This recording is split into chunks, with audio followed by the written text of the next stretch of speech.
The story begins with the hero talking about how he desperately wants to live. The first scene opens in the university hospital where the main character is being briefed about his medical condition. The doctor holds his diagnostic records and the patient's name is revealed to be Kim Isak. Unfortunately, Kim has a rare disease that has never been seen before, and as such, the doctor suggests that the illness will likely be named after him. To show how terrible the situation is for Kim, the doctor suddenly starts offering his condolences while he's still alive, and then goes on to reveal that he likely has only half a year to live at this rate. As you can imagine, this is horrible news for the protagonist, but the sad reality is that there's really nothing he can do about it.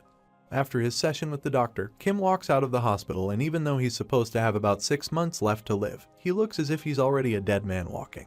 As he makes his way through the crowds on the streets, people stop and stare at him, wondering what the hell is wrong with him, and it doesn't take him long to realize that they're all talking about him. He couldn't care less about that right now because he's still shaken by the fact that he'll be dead in half a year. He can't believe it because it's as if everything is going downhill for him just when his life looked like it was finally going great. For as long as he can remember, all he's ever done is live as a diligent worker ant, so the fact that he's just going to die very soon leaves him extremely confused. Kim is so lost in thought that he crosses the road on a red light, and just when he's about to be run over by the incoming vehicles, someone shoves him off the road to the other side. Even after this, Kim still doesn't realize what just happened because all he can't think about is how unfair it is that he only has a few months left on this earth. What makes his dilemma even more tragic is the fact that he got this terrible news on the same day that he finally won the lottery jackpot. Just thinking about this makes him even more desperate to live. He doesn't want to die, and he's ready to take anything else as long as he can live. Kim picks up the lottery ticket and screams in agony as tears run down his face, begging for someone to save him from death. In that moment, he felt like he was ready for any condition that would mean he'd get to stay alive, but he had no idea what fate had in store for him. Kim desperately wanted to stay alive, but he never expected what would follow. It turns out that in order for him to stay alive, he was reincarnated as a monstrous skeleton. He definitely didn't see this coming and also never suggested that he would be okay with such a transformation. Unfortunately, of all the things that he could have reincarnated into, he ended up being a bald skeleton. It's a really bad one for him because he doesn't even think that he can enjoy the best parts of this body. After the reincarnation, Kim finds himself being forced to battle and kill horrifying monsters in another realm. He's equally a terrifying creature now, and this transformation also granted him some really impressive battle skills along with a mastery of swordsmanship. Here, he's determined to kill all of the monsters, and after taking out several of the beasts, he's finally faced with the last one. By killing the last monster, he successfully completes his mission to exterminate the rebellious forces. This is all pretty unexpected for a person who found out he had only months left to live a while back, so how did Kim end up in this situation? Well, it all started after he was reincarnated as a skeleton, an inferior class summoned monster which allowed him to evolve into an undead also known as a lick.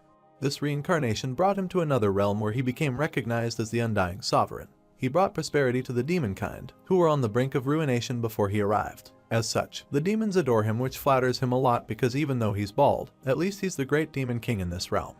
The demons shower him with praise, talking about how his name alone sounds great and evil. It's at this point that we discover that Kim actually goes by King Isak in this realm, but it turns out that he's not really a fan of this name. Apparently, he's gotten tired of telling these idiots that his name is Isak since they've refused to get it right. The Demon King sighs in frustration as he laments about how his numbskulls can't even pronounce his name properly. Fortunately, he won't be seeing them for a while because him completing the last mission means that he can now leave this realm. He bids his demon subjects farewell, and they're shocked to hear that their king is leaving. They ask where he is going, and he informs them that he's leaving to go get what he is owed. His final goal is to be able to eat and even feel pain, and this can only happen if he becomes human again. The scene shifts after he bids his demons farewell, and then he makes his way to the divine realm. The celestial beings here are horrified when the Demon King suddenly appears without and starts climbing up the stars to address all of them. He stands before the gods and informs them that he has taken care of all the factions that have been challenging them, and so he's come to remind them of the promise they made to him in exchange for wiping out the threats. Apparently, they had a written contract which states that they would turn him into a human if he completes the task, and now he's come to claim his reward. The gods are shocked that the Demon King was able to complete the task so quickly and find it hard to believe that he took care of all their enemies. They thought that such an assignment would take him at least 500 years to complete, but they didn't know that Kim's determination is his greatest strength. Now, they're all bewildered, trying to figure out what kind of nut job the skeleton standing before them actually is. They don't know what they're supposed to do now because the whole contract was just a scheme that the higher-ups cooked up to make the Demon King their slave for free. They keep whispering about the situation, so Kim informs them that he can actually hear everything they're saying. He is starting to get a little annoyed because he doesn't get why they're dragging this out so much. They had a deal and he's kept his end of the bargain, so all he wants now is his reward so that he can be on his way. He reminds them of the agreement and makes it clear to them that he's done everything they asked for. At this point, the cunning gold-haired god finally responds to him. With a cheeky smile on his face, he reveals that there's one more thing they need from him. Hearing this, the Demon King is furious because he is starting to think that these guys take him for an empty-headed skull or something.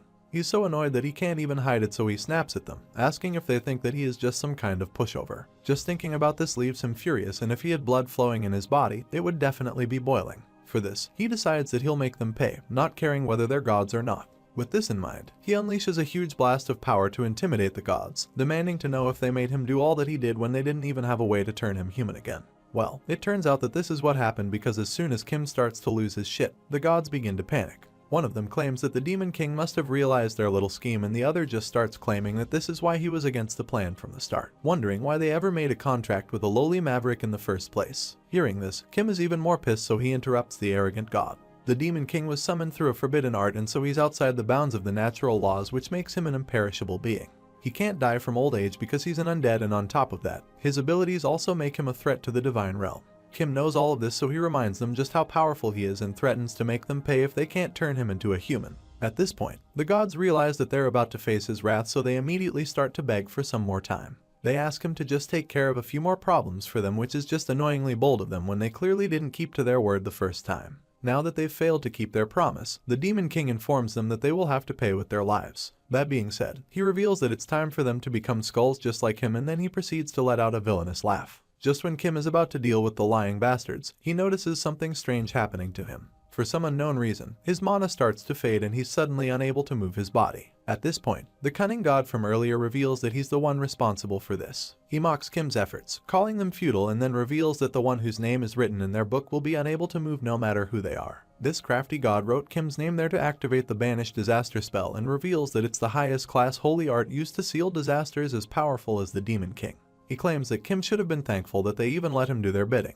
As far as he's concerned, Kim should have never even dared to defy them, and for his actions, they sentenced him to live as a bug for the rest of his days. Hearing this, the protagonist is simply heartbroken that he's about to undergo another terrible transformation. To him, the gods should have at least picked a fuzzy caterpillar or something like that. In response, the cunning god just calls him a lowly creature and wonders why he obsesses so much over hair. He's about to finalize the spell when the tables suddenly turn again. For some reason, the spell doesn't work and the gods become very confused. That's when Kim chimes in laughing. He claims that they should have been quicker and never revealed their hand to him because he'd rather blow himself up than become a bug. In the blink of an eye, the Demon King literally blows himself up in a massive way before the gods can even do anything to stop him. As the dust settles, the gods realize that Kim self-destructed, which makes them wonder if he's insane.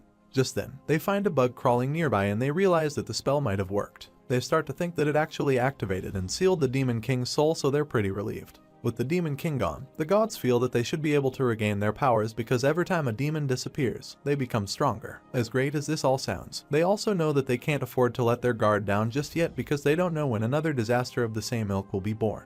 That being the case, the cunning god decides to create a perfect vessel of a saying in the human realm in order to exterminate every last demon there is and make sure that no disaster like the Demon King ever threatens their existence again. Hearing this, one of the junior gods asks the oldest one if he'll be okay because such a spell would exhaust a lot of his powers. However, he tells the guy not to worry about him and instructs him to select a proper soul to put in the body of the saint. As for the skeleton Demon King, who he believes is now a bug, he decides that he'll torture Kim for all of eternity. While that's happening, the scene shifts and everything goes dark. Here, Kim wakes up and starts to think that he might have lost his mind. He can't believe that he was conned by those gods and assumes that he must have gotten stupid because he was literally a brainless skeleton.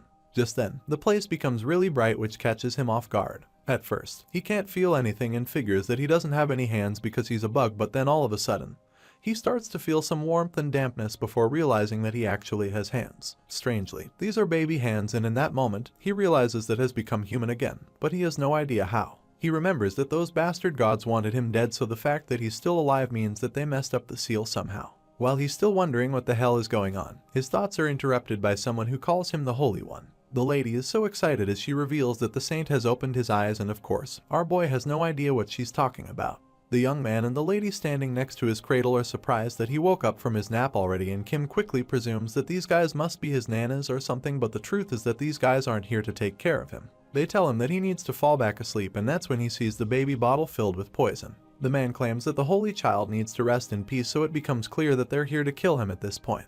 Kim is horrified by this, but all he can do as a helpless baby is cry because he has no idea why he has to die again when he only just got reincarnated. The story continues with the evil nanny trying to force the bottle into Kim's mouth. Just when he tries to feed our little hero the poison, the baby turns his face to the side and literally uses his hand to shove the bottle away. The nanas are stunned when they see this and they can't believe it. They can't understand why the baby isn't eating, and while they're still trying to wrap their heads around this, Kim just turns to the side and pretends to fall asleep. He only just became human again, so there's no way in hell that he'll allow them to feed him such a suspicious substance so easily. As much as he'd like to remain alive in the human realm, another thing that really bothers him is the fact that he doesn't even know how he got reincarnated as a human baby in the first place. He still doesn't know what happened with the gods back in the divine realm, so the current situation is still pretty baffling for him. Just then, the nanas start begging him to eat like the baby he is and try to trick him, but their cover is blown when they suddenly refer to him as Suryazek. Kim's eyes widen in shock when he hears this, and he instantly shoots up from the bed, wondering if he just heard right. Sure enough, he did, and he quickly realizes that this is the same name that he was called in the other realm because people there couldn't pronounce his real name correctly. This is the name that the gods used in the banished disaster spell to seal him away, so he figures that the reason why the spell didn't work on him was because they spelt his name wrong. That's why he didn't get sealed away and instead got reincarnated into a different body with the same name. He's so excited when he realizes this because he's now sure that the foolish gods failed to seal him away for good, even though they thought that they had gotten rid of him. His little celebration is cut short when the nanas suddenly start forcing him to take the poison in the bottle. They try to hold him down, but he resists them. Unfortunately, his baby strength isn't enough, so they overpower him and finally get him to drink the green juice. As he suspected, the stuff tastes very bad, and he immediately confirms that it's a vegetable-flavored drink after only a few sips. Just as he feared, the strange juice starts to affect him, and all of a sudden, he can feel something ominous entering his body. His vision starts to blur, and the last thing he sees before everything goes dark are the nanas' sinister smiles. The scene shifts after this, and we're suddenly taken to the Holy Empire Hella Central East Temple. Here, we get to see the mastermind behind the assassination attempt on the baby. A shady-looking priest is seen walking down the hall as he thinks about how the baby must be meeting his end right about now. His thoughts are suddenly interrupted when another man talks about how lively he seems today. This blonde-haired noble is actually the emperor of the Holy Empire Hella, who goes by the name Alexander Heathcliff Hella. In response, the bishop and his priests bow to the emperor as they greet him and acknowledge him as the empire's son. Without exchanging pleasantries any further, the emperor cuts to the chase and bluntly asks the bishop what business he is coming here. In response, the shady priest quickly claims that they've come to greet the saint candidate of House Joshua. After all, the holy seer must be present in regards to the Holy One. The emperor doesn't seem to be a fan of these guys, and he doesn't even bother hiding it. He feels that the bishop makes it sound like a burden by saying that he must be present because it's the saint. He suggests that there would be a serious problem if something went wrong again after the saint candidate was left in the Holy See's care. The bishop becomes very nervous when the emperor says this, but he decides not to admit anything and instead denies knowing anything about that. While he's still trying to deny this, someone suddenly barges into the room. The guard informs them that something bad has happened to the young master. Without wasting another second, the emperor and his guards start running to the young master's room. Alexander bursts into the room to check on his son, and the nanas immediately reveal that the baby is completely fine. She talks about how cute he is and points to his plum belly. With a big smile on her face, she claims that the cute baby is such an angel. This is all really shocking because earlier, it looked like they were trying to kill him with poison, but now it's looking like they were just trying to feed him to death. Apparently, the poison didn't work because he's already drunk 15 bottles of the juice and nothing has happened. As you can imagine, the bishop who masterminded the whole thing is shocked when he sees this. He can't believe his eyes because he thought that the baby would be dead by now. The evil priest can't even wrap his head around it because the boy shouldn't be alive after drinking so much of the poison. After all, he knows better than anyone that the content of those bottles isn't just vegetable juice. Nobody knows how the baby survived, so let's rewind a bit and find out what exactly happened.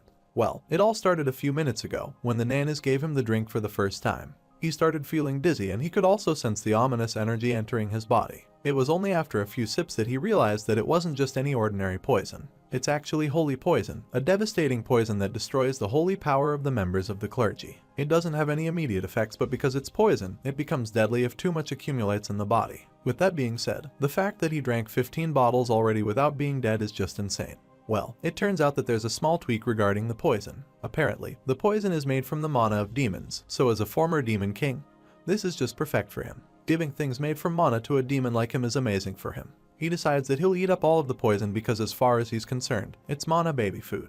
He likes it so much that he starts asking for more, and the clueless nanas just keep pumping him with the poison, thinking that they're getting closer to killing him. The baby enjoys it so much that he literally gives the baby a thumbs up while drinking it. The mana absorption is perfect for him, and after he's done with it, he starts to think about what he needs to do from now on and decides that he needs to enter the world beyond the conscious mind. Kim wants to explore the deepest part of the unconscious world and get to the source of it so that he can create the mana core. He believes that this place is safe for him, so he gets right to absorbing the mana that he's been fed with. Our boy starts by putting the mana that he absorbed into the mana core since he needs it to be able to use magic later. As such, he starts preparing, but then all of a sudden, a huge explosion ruins everything for him. He's so shocked because that wasn't supposed to happen. After the explosion, he sees a bright white light revealed, which leaves him pretty confused. As far as he knows, a mana core should be one of the 3 primary colors, so he doesn't get why it's white. Besides the color, he feels that there's even a bigger problem, which is the fact that so much power is contained inside the small core that isn't even fully formed yet.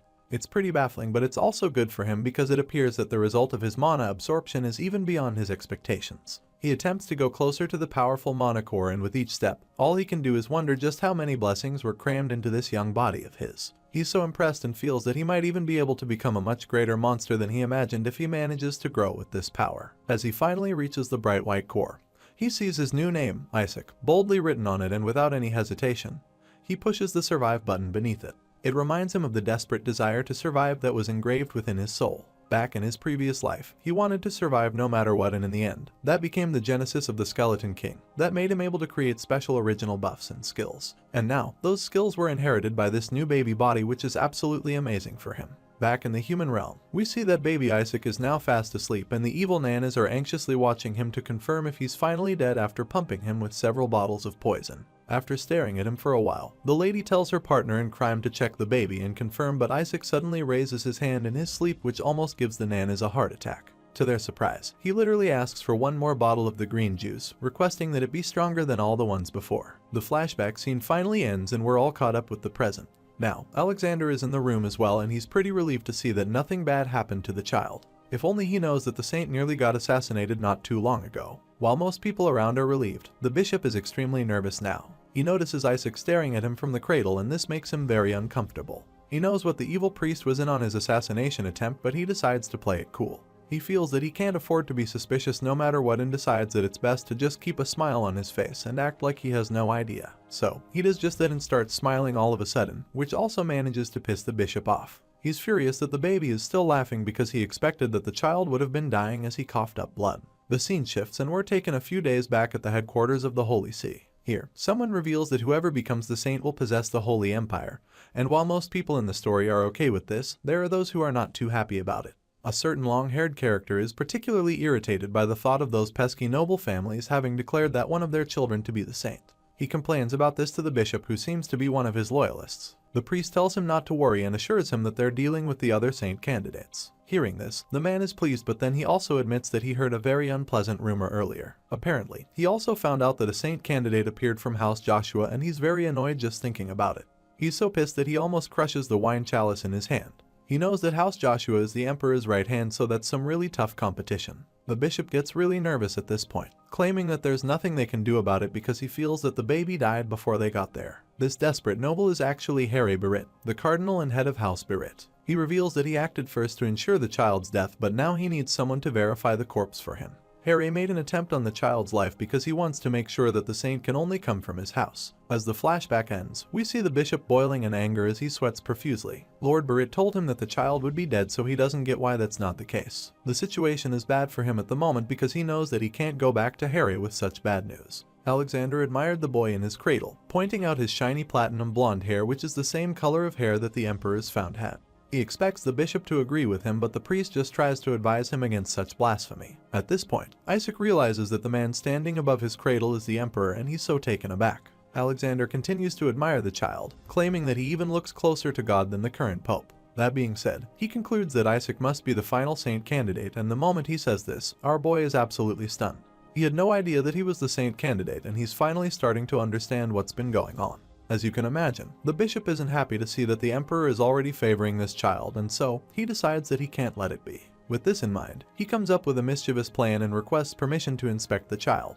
Alexander is reluctant to let this happen, so the bishop insists that something is odd about the boy, claiming that there's no way a baby could finish all that vegetable juice. Still, the emperor doesn't get what's so strange about that. While the bishop is working hard to execute his plan, our boy just lies there, wondering how he could be the saint candidate when he was literally the demon king not too long ago. The priest once again requests permission to inspect the child, but the emperor tells him that he can only proceed when someone from House Joshua arrives. At this point, the bishop becomes desperate, and while he's still trying to convince the emperor, our boy accidentally releases some demonic energy from his body. The moment that happens, he already knows he's busted, and sure enough, the sharp bishop senses the demonic energy. He informs the emperor of his discovery and suddenly becomes really confident that he'll successfully ruin the child's chances. Isaac sees the twisted look on the bishop's face and instantly realizes that the bastard noticed what happened. The cunning priest goes on to accuse our boy of being a fake candidate beating Mana and suggests that the Inquisitor investigate the child immediately. Our boy curses at the back of his mind because he's afraid that his cover has been blown, but to his surprise, the emperor still defends him. Alexander snaps at the bishop, reminding him that he's speaking to the saint candidate. At this point, the priest uses the opportunity to talk about the candidate from House Berit.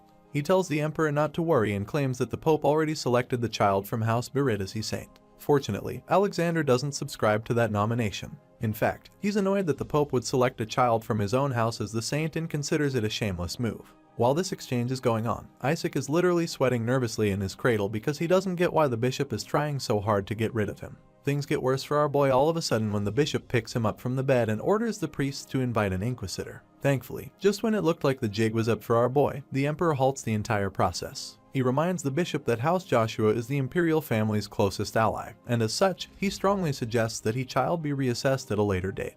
In response, the crafty bishop claims that he understands, but the look on his face suggests that he has no intention of changing his plans. While still holding Isaac in his arms, he reveals that he spoke to the pope earlier, who mentioned that he would hold the ceremony of investiture for the crown prince only after the saint's selection. This news comes as a big blow to the emperor because he immediately realizes that the pope doesn't plan on officially recognizing his son as the prince unless he agrees with his saint choice. This is a tough spot for the emperor because now he has to choose between this child that he deeply admires and his own son. Still in disbelief, he asks the bishop if this is truly the Holy See's intention, while our boy just concludes that the priest is a son of a bitch. Seeing just how much politics is involved in the whole thing, Isaac starts to feel like he doesn't even want to be the saint candidate anymore. It's clearly way too risky for him, and it would only be a matter of time before his true identity is revealed. Seeing how unsettled the emperor has suddenly become, the bishop offers another proposal, suggesting that they can just inspect the child right now and avoid having to engage in extremely dirty politics later on. The priest suggests using the holy exorcism arts, claiming that the child will be unharmed if he's a normal human, but he also makes it clear that Isaac will be exterminated if he turns out to be a demon.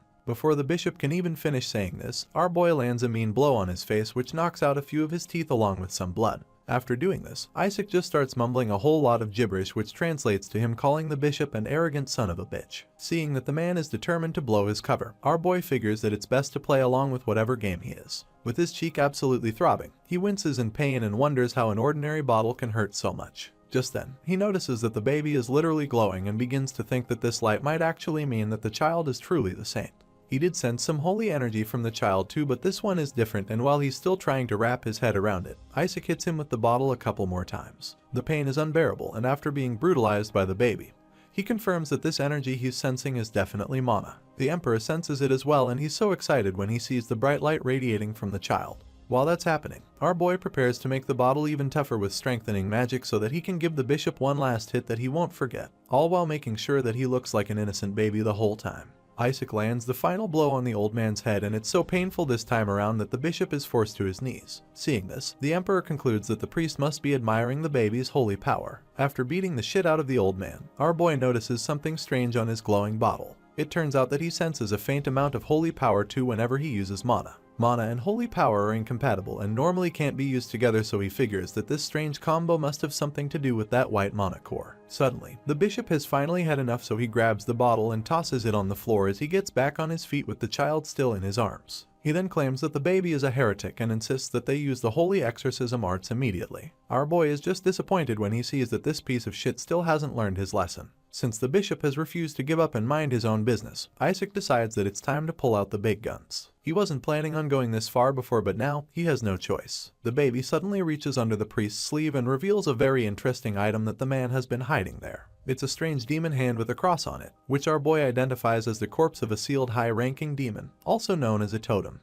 This is an artifact that utilizes the characteristics of demons, who eat corpses of other demons and absorb their mana. Our boy was actually keeping this totem on him at all times to use against demons if he ever encountered them, and so it was pretty easy for him to detect one nearby. The bishop is bewildered that the baby knew about his totem, and before he can do anything about it, Isaac throws it to the floor, activating its magical energy. As the mummified hand begins to unravel, our boy makes it clear that this is all happening because the old man kept coming after him, and now he'll have to face the consequences of his actions. With the snap of his finger, Isaac activates the totem, which brings the demonic monster to life in seconds. As the beast awakens, our boy gets really excited because now he'll get to watch the filthy bishop try and parry this threat all by himself. The story continues with the monster coming to life, leaving everyone around absolutely terrified. None of them are able to understand how a shadow lick of all creatures could be here. The emperor is particularly furious at the bishop because he never thought the priest would be dumb enough to let a demon loose in the temple. Clearly, nobody saw what Isaac just did, so the bishop is forced to take the blame. He tries to defend himself, claiming that it was the baby that threw the totem, but Alexander just dismisses his excuse, reminding him that a totem is just an object used to seal a demon beast.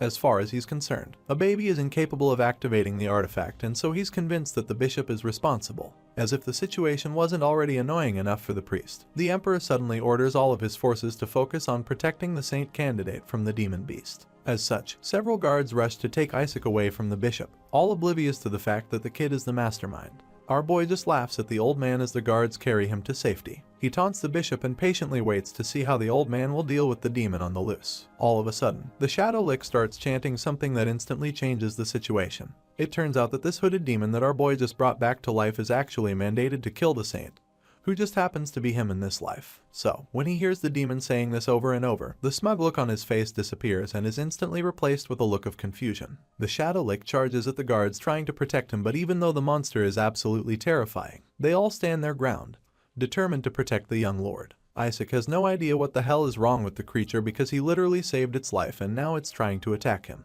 As much as he should be worried, he feels pretty relaxed because he believes that the paladins should be able to protect him from the demon. Unfortunately, it couldn't be more wrong about this because the next thing he sees is the first guard getting knocked out with ease, which makes him wonder if the guy is actually a paladin. Just like that, the monster continues to close in as it keeps screaming its desire to kill the saint. The demon wipes out the guards easily and doesn't take long before it's just Isaac and the last paladin, who looks like he's about to shit his pants. At this point, he subjugates the demon first before it kills everyone in the temple. After all, no one would notice him using his demonic magic in a situation like this. He feels a little disappointed that everyone is trying to kill him in this new life and you only just got here. He's even more annoyed at this shadow monster because he is the one who brought it back to life and yet it's trying to kill him. Just when it looks like it's about to finish him off, he uses a powerful spell on the foolish shadow lick and instantly reveals his true demon king nature to it, leaving it terrified and subjugating it instantly. The creature holds its attack at that moment and our boy follows up with another huge expression of his magic. He starts glowing brightly and the magical energy radiating from his body is so powerful that it leaves the emperor and everyone else watching in a daze. They're bewildered by his power and the shadow lick is also overwhelmed by it, so much so that it tries to make a run for it. The paladins notice that the demon is trying to escape, but none of them do anything about it because they probably prefer it running away than having to face it. After the shadow lick escapes, the emperor and his guards immediately conclude that the young lord just used holy power. They just witnessed Isaac drive a greater demon out of the temple with his magical power, and this just makes Alexander even more endeared to him. The guards surround the child and begin to shower him with praise. The one carrying him claims that the boy is so amazing at such a young age, and the other states that it's just the kind of thing expected of the young lord. While they're all drooling over him, the baby in question suddenly notices his glowing with even more magical energy and he finally realizes that this is actually holy power. It's really baffling for him because this can only mean that he's run out of mana. Either that's the case or this strange body is somehow turning his mana into holy power. Isaac isn't too happy about this development because he doesn't know how he's going to accumulate mana now, and that might be a problem because the Holy Empire already lacks mana. While he's still pondering on this, the bishop regains consciousness. The guards try to help him up but he just snaps at them and keeps trying to go after our boy. He insists that the child is a heretic that uses the powers of demonkind and he's furious that such a person made it into the Holy Empire. Even after everything that has happened, this bishop is still determined to prove that the kid is not the true saint. He's ready to do whatever it takes to make sure that the emperor agrees with the pope's choice, so he offers to prove that Isaac is a demon and uncover his real identity with an exorcism. As you can imagine, the emperor has had enough of the priest trying to discredit the not-so-innocent baby. He's pissed that the bishop is accusing the saint candidate of being a demon, and on top of that, Alexander still thinks that he's the one that let the greater demon loose in the temple. With everything that has gone down today, the emperor makes it clear that he will not let this matter go. Right now, he doesn't even care if the old man is from the Holy See. Seeing how mad Alexander is, the bishop begins to panic because he knows that it won't take long for him to find out about the infiltrator if he becomes suspicious. If that happens, then the Holy See could also be in trouble, so this cunning priest decides that he must do anything to take responsibility for what happened so that he can protect his family, even if it means that he'll be executed. The only way you make sure of this is by killing the saint candidate of House Joshua and taking the fall, and he's determined to do this. With this in mind, he activates his blood spirit animal and charges at the baby. Our boy sees the incoming attack, but he's not bothered in the slightest. In fact, he just looks disappointed that the dumb bastard is finally showing his true colors after so long. He also finds it really shameful that the bishop even thinks that he can kill the former demon king with such a weak attack. Well, this is what our boy is feeling until he suddenly remembers that he no longer has any mana left on him. His eyes widen in horror as the realization hits him, because now it's almost too late for him to do anything or come up with another plan. All he can do now is watch as the massive wolf monster charges at him with blistering speed. Just when it looks like his time in this body might finally be up, a magical attack comes out of nowhere and incapacitates the bishop. Our boy is surprised to see this because he has no idea where that counterattack just came from. While he's still trying to process what just happened, a white-haired figure appears, demanding to know who dares try to lay a hand on the direct lineage of Joshua. It turns out that this guy who just saved our boy is actually Rilai, the seventh son of House Joshua, who came just in the nick of time with the other knights. Seeing that the bishop was responsible for the assassination attempt, Rilai orders his execution. The bishop tries to resist, but the Joshua knight sees him immediately, so he just starts begging until he's dragged out of the scene. As for all the others in the temple, Rilai instructs them to show their manners, so they all bow down to pay respect to the young master of House Joshua. Afterward, Rilai apologizes to our boy for taking so long, and the kid is just amazed by the fact that the Joshua Knights are even better than the Imperial Knights. The seventh son reveals that he brought a little present for Isaac, and even before it's revealed, our boy starts wondering if it's gold. Unfortunately, it's not gold, and it also happens to be the worst present they could have gotten him, because it's literally a figurine of the Skeleton King being beheaded. As if that's not already disturbing enough, Rilai reveals that they also have a figurine of the Demon King being burned to death. That's not even the worst one, because there's also a figurine of the Saintess crushing the Skeleton King. As you can imagine, our boy would very much prefer to pass on these presents because they might actually give him nightmares if he keeps them. Anyway, since he can't talk yet, all he can do is stare at the toys with horror laced all over his face. The Joshua Knights must have missed the young master a lot while he was away, because they can't seem to get enough of his cuteness. While they're busy fawning over how pretty the baby is, all our boy can think about is how difficult it will be for him to survive in a crazy show like this that's obsessed with killing the Demon King in the most horrible ways.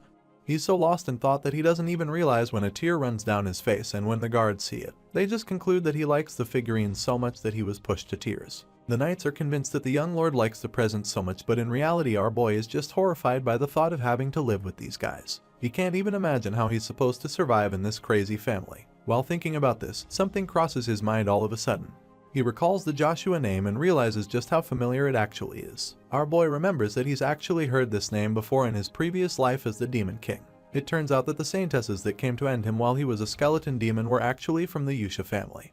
They came after him several times, and based on what our boy remembers, they were all in Joshua something, so to think that he's actually from the family of the saintess is just crazy for him. Not only is he the saint candidate all of a sudden, but he is also a descendant of the same family that is obsessed with trying to kill him. Just thinking about this makes him wonder what wrongs he must have committed in his past life to be out in such a sticky situation. Our boy only got reincarnated, but he is already tired of these damn Joshuas. While he's deep in thought, we see that the Joshua Knights are still trying to deal with the evil bishop. The all-man keeps resisting, so the knights try to shut him up. Regardless, he keeps cursing at them, claiming that he knew they were all heretic bastards. He angrily asks them where they brought the baby from, and vows to uncover Isaac's true identity. Right now, the bishop looks like he's already lost his mind, because he's yelling at the top of his lungs with a deranged look on his face. He claims that they brought a monster into the temple and accuses the Joshua house of being insane. While he's saying all sorts of trash and talking about how the baby will end the Joshua bloodline, one of the knights unsheathes his sword and slits the bishop's throat in the blink of an eye.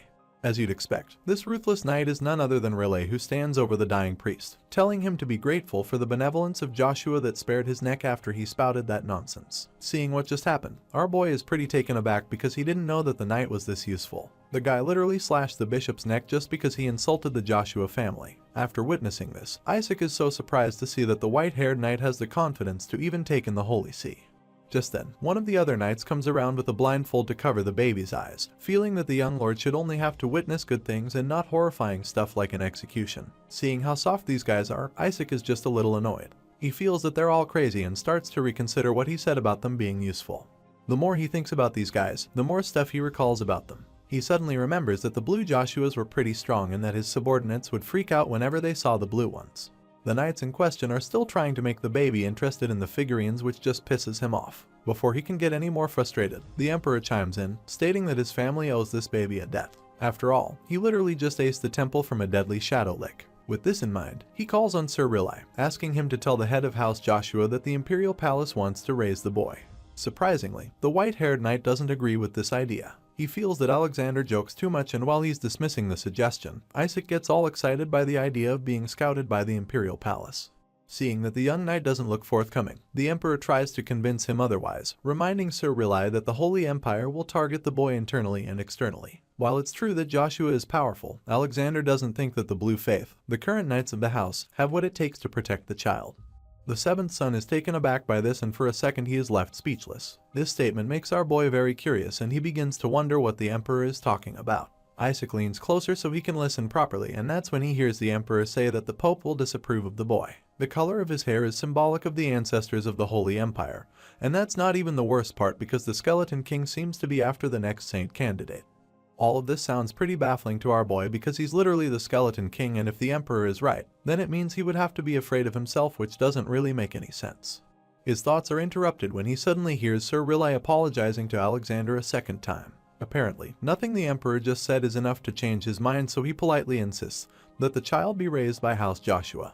Isaac is surprised to hear this, and he's even more surprised when Sir Rilai confidently states that Joshua can deal with the Pope and the Skeleton King. He has a strong feeling that the previous Saintess Melissa would be very happy if they're able to meet the Skeleton King again, and the emperor agrees with him. That being said, Sir Rilai goes on to say that he couldn't possibly leave the direct descendant of the sentenced Melissa in the imperial palace. While the knight is trying to make its point, our boy is taken aback for a second because he recognizes this name and remembers that he actually fought a certain Melissa right before he went to the divine realm. Just thinking about her makes Isaac freak out because he remembers that she was the crazy sentence who also happened to be the toughest to deal with. To think that he's a saint candidate born in the sentient family is already stressful enough for him. It gets worse because on top of that he's also really the direct descendant of the Demon King. At this point, all he can do is freak out and scream at the back of his mind as he wonders why his life is so messed up. So, we have been hearing a lot about saints, and also what exactly is a saintess. Well, it turns out that the gods that lost to the Skeleton King every time they wanted to win so badly finally created a weapon with all their efforts to close up a mace sent by the gods to smite evil.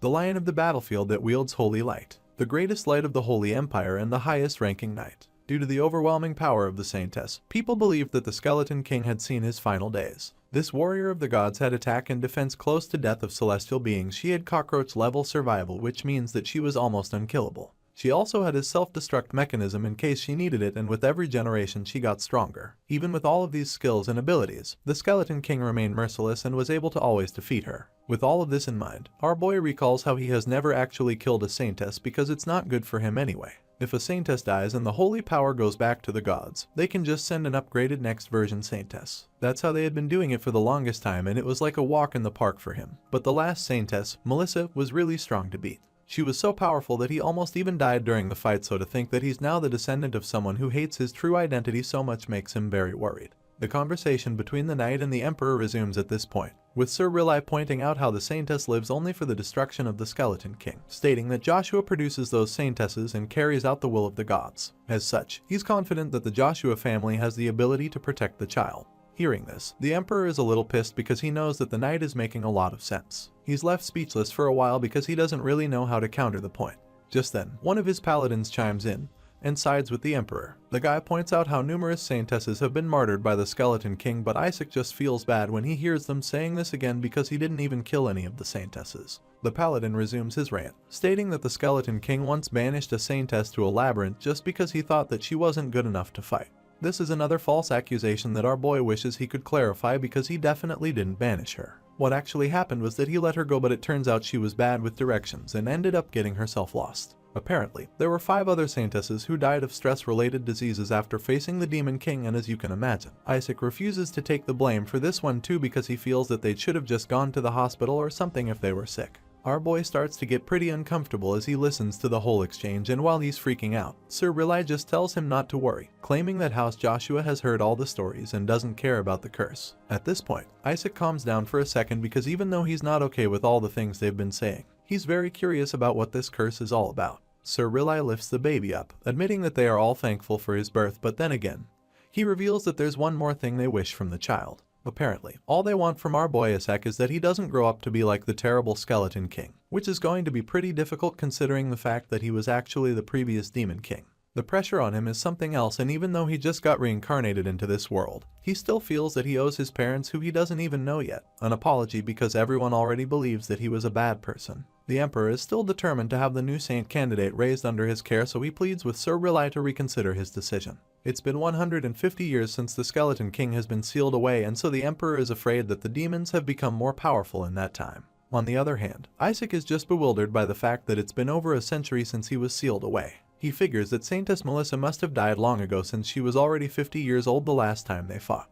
Alexander continues his speech, talking about how the saint is a great asset for the Holy Empire to increase its power, and as such, he believes that the boy is also very important to the Imperial Palace too. Furthermore, there's no Saintess in Joshua currently because it's been a year since the last Saintess gave birth to the boy and disappeared with the father. For most people, the craziest part about this would be the fact that both parents ran away, but Isaac is more horrified by the fact that his mother was the Saintess. Despite Alexander's best attempts, the white-haired knight refuses to budge on his stand. Even though he might be right about the Saintess being nowhere to be found, Riley is confident that the matriarch still lives one, and he's even more certain that Joshua can protect the child. While the knight is doing his best to win this debate, the boy in question is busy trying to make sure that he gets all the surprises out of the way. As far as he's concerned, nothing else can be more shocking than finding out that his mother is a saintess. Unfortunately, he's wrong because there are even more shocking surprises in store. All of a sudden, he learns that Dame Melissa is currently out to destroy the Skeleton King's subordinates and will be back soon. It turns out that the Saintess Melissa happens to be his grandmother, who would definitely be expecting to see her grandchild when she returns. Sir Riley points this out, hoping that the Emperor finally gives up, but Alexander is persistent. He feels that it will take a lot of time before Melissa is back, and while he's still talking, he notices Isaac acting weird. Apparently, our boy is freaking out because he just learned that his arch-nemesis is still alive after 200 years and now also his grandmother. Right now, our boy is pretty vulnerable because he's still just a baby, so he is afraid that he might get smited by Saintess Melissa if she finds out that he's the reincarnation of her greatest enemy. Other people might be okay with this discovery, but he knows Melissa far too well and knows that she's dangerous enough to take him out even though he's just an innocent baby. Knowing that he probably won't survive in the Joshua house, he makes up his mind to stay with the Emperor. All of a sudden, he starts leaning over to Alexander, gesturing for the noble man to carry him. Of course, the Emperor quickly reads this and suggests that Isaac wants to go to the Imperial Palace, but Sir Riley claims that the child is just being clingy and nothing more. With the baby now happily in his arms, he assures the knight that the Imperial Palace can provide a lot for the young lord. He feels that it's better for the child because even though Joshua has produced many saintesses over the years, they have never actually raised a boy saint, which means they have no experience with that. Unfortunately, Sir Riley isn't ready to let go of the child just yet. He pulls Isaac back and claims that the boy will grow up to become an exorcist knight that vanquishes evil. And since House Joshua is a family that raises the greatest exorcist knights, Riley is confident that the kid is in good hands. As for Isaac being the first saint ever, the knight reminds Alexander that the imperial family has no experience with that either. At this point, both men are desperate to keep the child and they start to forget their manners. They start dragging the kid like a toy, and our boy concludes that they're all crazy. The paladins on the side are extremely worried that the baby will be hurt real soon. Both men are fighting to decide the boy's future, but they don't even know that he's already made this choice. Isaac wants to go to the Imperial Palace because he wants to survive, and on top of that, he has been sensing the light of survival from the Emperor since they first met. With this in mind, he radiates the light to reveal his decision, and the Emperor is glad to see that the young lord made the wise choice. The scene shifts and we catch up with the bishop, who is about to be executed. The old man claims that he's innocent and insists that the child used mana, which means that he's a spawn of the demons. Unfortunately for him, the hooded men that he's kneeling before don't seem to agree with him. They remind him that holy power is from the gods themselves, and going by what he just told them, he's suggesting that the gods gave holy power to a lowly demon. Such a statement is blasphemy, so the leader of the group takes out his sword and advances toward him, which leaves the bishop terrified. He tries to explain that it was mana he saw and not holy power, but the executioner isn't any less upset. He reveals that the holy city calls that kind of talk blasphemy, and then proceeds to take the bishop's head off with his sword. The leader of these hooded figures suggests that they form another assassination squad, but the young one feels that there is no need, since the emperor will want to take the child. He believes that they will have plenty of opportunities in the Imperial Palace. As the meeting goes on, our boy starts to sense that someone somewhere is talking about him, and that's when one of the hooded men concludes that the child will not survive this time around. The scene changes, and the next thing we see is that our boy is currently on his way to Joshua for some reason. He's being carried back there in a heavily guarded carriage, but he has no idea why that's the case since he clearly chose to stay in the Imperial Palace and not House Joshua. Well, it all started a few days ago, back in the temple when the Emperor and Sir Rilai were desperately fighting over who would get to raise the saint candidate. In the scene, Sir Rilai starts giving off a really blinding light, and the boy can only wonder why it's so strong. He is still in the middle of a debate, and then all of a sudden, the white-haired knight starts talking about how Joshua isn't a good environment to raise the child. He feels that the Emperor must think that they're a house that only houses monochores and the corpses of demons, but he wants to prove him wrong. Isaac watches carefully and starts to recognize this light as the survival origin shining. This would mean that he stands a better chance of surviving in Joshua than in the Imperial Palace. The knight claims that the most precious thing they have is the body of the Skeleton King, and when Isaac hears this, he's so shocked. He can't believe that they have his body. As far as he's concerned, the knight should have started with that because that's definitely enough reason for him to follow them to Joshua. In the blink of an eye, he changes his mind and starts leaning over to Sir Rilai, and just like that, he finds himself being transported to Joshua. During the journey, he looks out the window and starts to feel like he's giving up his life in the palace to go to the military, but then again it can't be helped since this will help him regain his old body. His old body is one that he refined and accumulated mana in, so much mana that it's enough to fight against the gods even. Isaac feels that if he can just get his body back, then getting to rank 10 will be nothing for him. Besides, it's the first time that he saw the light of the survival origin shine that brightly. For the lights to be that bright, he's certain that following this white-haired uncle to Joshua will definitely benefit him greatly in regards to his survival. Inside the carriage, one of the guards asks Sir Rilai why the forces of the Holy See are still gunning for the young master. It turns out that the boy is also pretty curious to find out the answer to this because he doesn't understand why he is such a big deal to them. At this point, the knight reveals that it's because the gods have given the prophecy that the saint will be taken in as the son of a god. As you can imagine, this is really shocking news to the boy. This means that Isaac will become the next pope, and the knight confirms this, claiming that this is the reason why House Berit is so desperate to birth the saint. Isaac starts to freak out a little thinking about what he just heard. The Pope happens to be the strongest cleric who uses rank 10 holy spells. He is practically the king of all clerics and paladins, and an absolute being whose power rivals even that of this holy empire's emperor. House Berit, happy birthday to the Pope for 4,000 years. But now that the Pope's position will be taken by a saint, it's understandable that they would be up in arms as well. Just then, the two men in the carriage are interrupted when the driver comes around, informing them that they've encountered a problem even though they've arrived at the duchy. Apparently, the gate is being blocked by a few guards led by a ginger-haired fellow who tells the visitors that they will not be entering the duchy. Sir Rilai is furious when he hears this, so he jumps out of the carriage as quickly as he can to give the guys out there a piece of his mind. The white-haired man is extremely angry at David, and dares to say that they do not recognize the insignia of House Joshua. At this point, it's pretty obvious that these men are intentionally blocking the way because they actually know that these travelers are from House Joshua. The reason why these guys are not going to let them enter is the fact that they need to eliminate the child when they inherit the blood of the saintess. In the blink of an eye, these guards are revealed to be powerful demons who set this trap to intercept the knights and kill the baby. When the paladins realize that they're being ambushed by demons, Isaac is extremely annoyed. And not just because they're wasting his time, but also because he clearly remembers putting a ban on attacking human territories while he was still the Skeleton King. He figures that this behavior must be the fault of the new demon king that came after him. The ginger-haired demon calls out the humans, and then reveals that their glorious king has commanded that all saints and saintesses be killed. Hearing this, Isaac confirms that a new demon king did take over, but then he's shocked when he hears that they've come to kill the saint in the name of the great Lord Isaac. This catches our boy off guard because it means they're still his subjects, but the problem here now is that he doesn't remember telling these bastards to do anything like this. The leader of this demon gang tells the knights that their lives might be spared if they just hand over the child. Being a man of action, the knight's response to this threat is blasting one of the demons into oblivion. As the ashes fall to the ground, the leader of the demons calls him a cowardly paladin. But he finally speaks up and promises the guy that he won't be dying an easy death from speaking such nonsense in front of him. He points his glowing sword at the demons and sternly tells them to listen closely. Sir Rilai vows that Joshua will destroy all evil for the sake of protecting all the small things in this world. And just like that, all the other knights of the Blue Faith follow his lead and lift their sword. They vow to chase the demons to the ends of hell and destroy every last one of them, including their wicked Skeleton King, who is now forcing his subordinates to their deaths just because he wishes to escape morality. Of course, the demons are pissed that the humans would insult their demon king Isaac like that, so they charge at the knights to begin the battle, claiming that everything they're doing is for the demon king's revival. As soon as Sir Rilai sees the attack coming, he jumps out of the way with the child before the demons can get to them. The knight begs the young master to forgive him for the chaos, but all our boy can think about right now is who the hell is impersonating him. The knight carries our boy to safety and then hides him in a bush to keep him safe. He tells Isaac to wait there for a while and then creates a protection barrier around him. Our boy runs his hand on the shield and realizes that even high-ranking demons won't be able to break through it, so he admits that it's a pretty impressive spell. The fact that nothing from the outside can get in also means that anything inside the protection barrier can't get out. With this in mind, he decides that it's time to activate his survival origin and unleash magic. He calls on those who are both magic and living, and it's at this point that we're introduced to Whisper, the observing one. The living shadow cloud heeds his calls and greets him, addressing Isaac as his great lord. The creature is so excited to see the Skeleton King again and almost jumps on him, but our boy quickly prevents this and warns it to stay quiet so that they don't get caught. Hearing this, the shadow demon calms down and admits that he was afraid that he won't ever see his great lord again.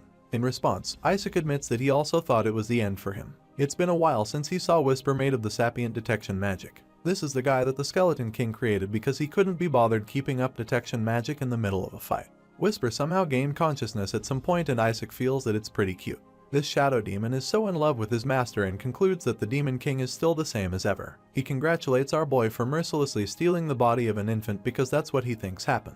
Of course, our boy doesn't really appreciate this assumption, but Whisper doesn't seem to care. He's quite pissed that those dirty bastard gods dared to touch his master and put him in a disgusting baby's body. At this point, Isaac gets fed up with the blabbermouth, so he tells Whisper to just focus on looking for enemies. Without any hesitation, the demon initiates enemy detection. He checks the 100-meter radius in his current state and finds out that there are a total of 88 enemies that are all demons. That's a lot of enemies, but Whisper is confident that none of them will be able to lay a hand on the Great Lord. On the other hand, our boy is a bit worried that there are that many because it's almost like they're trying to start a war. Isaac feels that it will be troublesome if the security in this territory increases. It will be even more difficult calling for his subordinates as well. At this rate, he is afraid that he has no choice but to deal with them himself before they're noticed by House Joshua. Even if he has to use all the mana he's accumulated until now, our boy is determined to deal with these enemies. While he's still bracing himself to join in the fight, Whisper suddenly senses something strange. It turns out that the enemy count decreases to 51 so quickly. The shadow creature reveals that the enemy forces are rapidly being culled.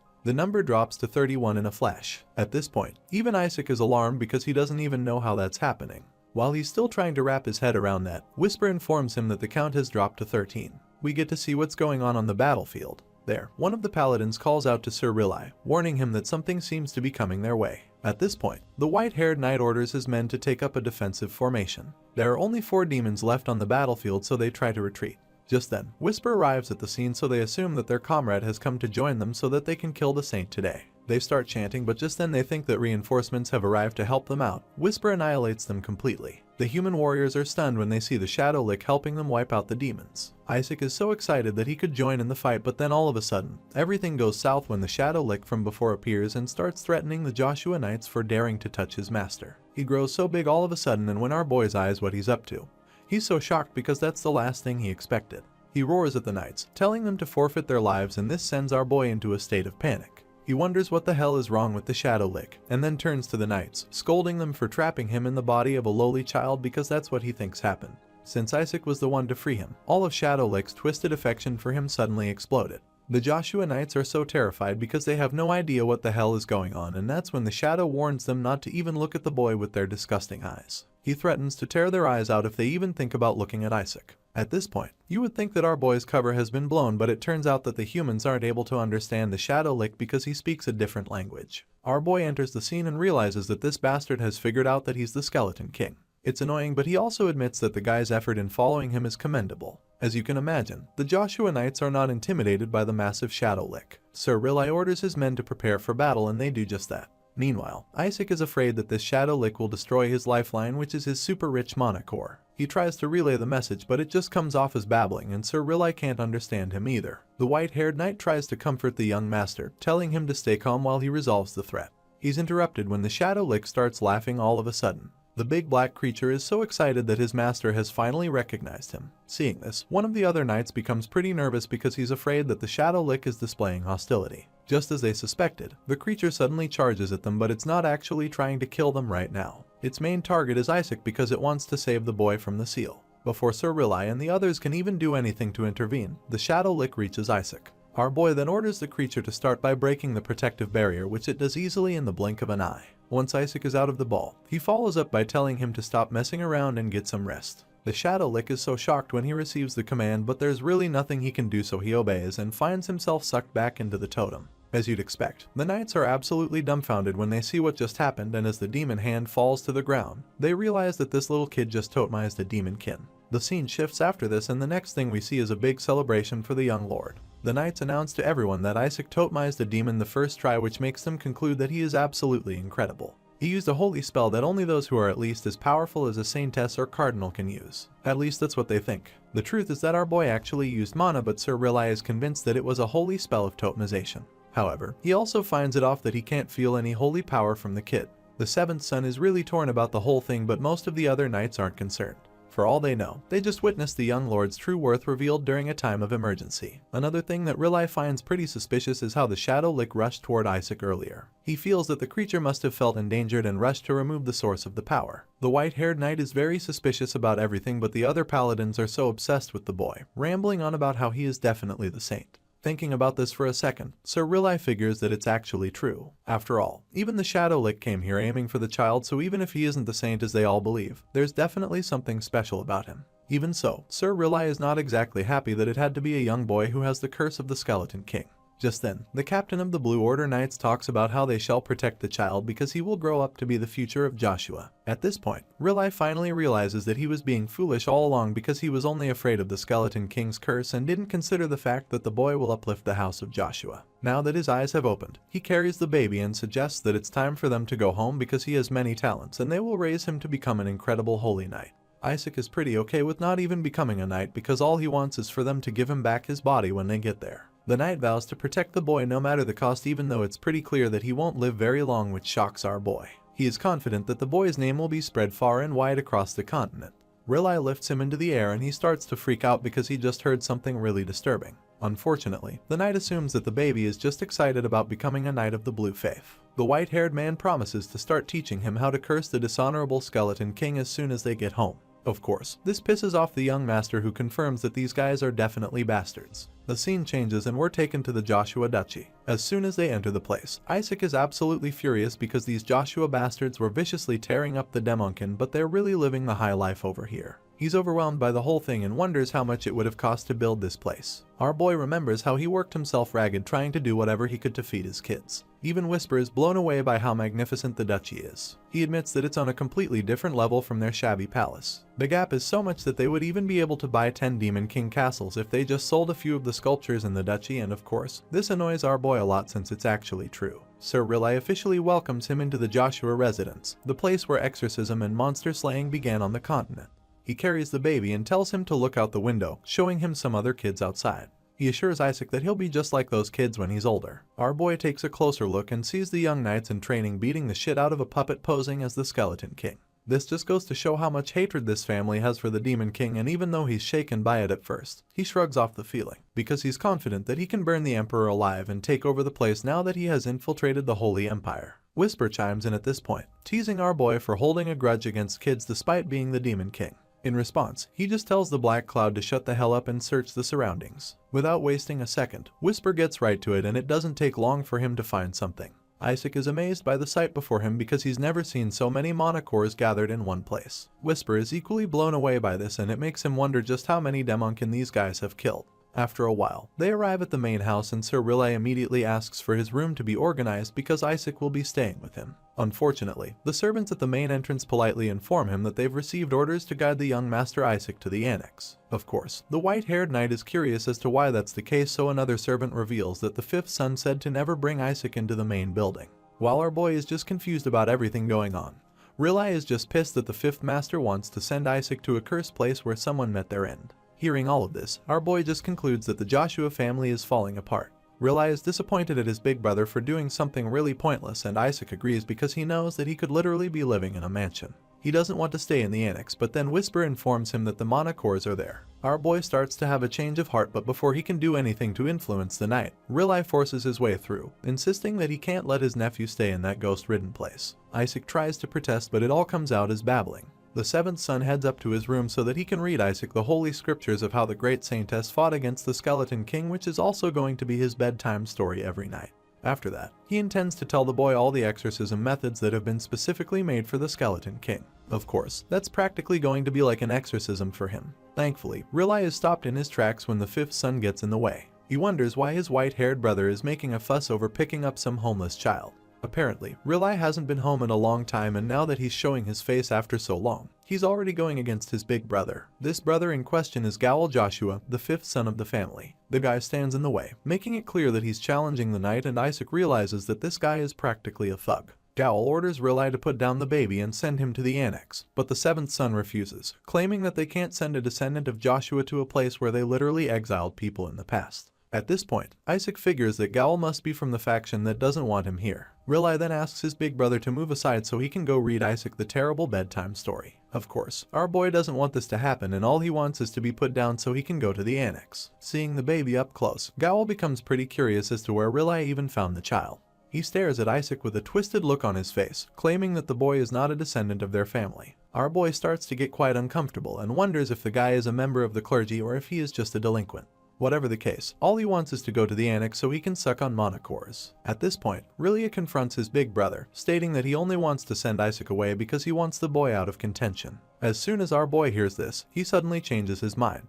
Before, he planned to suck the household dry, become the saint, then become the pope and take revenge on the gods, but he's starting to have a different idea now. Gowel just responds to this accusation, claiming that the baby is probably cursed already because he heard that a demon even came to get him. The other knights quickly dismiss this, informing the fifth son that Isaac was actually the one who played a part in banishing the demon. As far as they're concerned, the fact that a demon went after him in the first place proves that the boy is important, which is why they believe that he has the holy powers of a saint. Gowel finds them all amusing because he doesn't believe a word of anything they just said.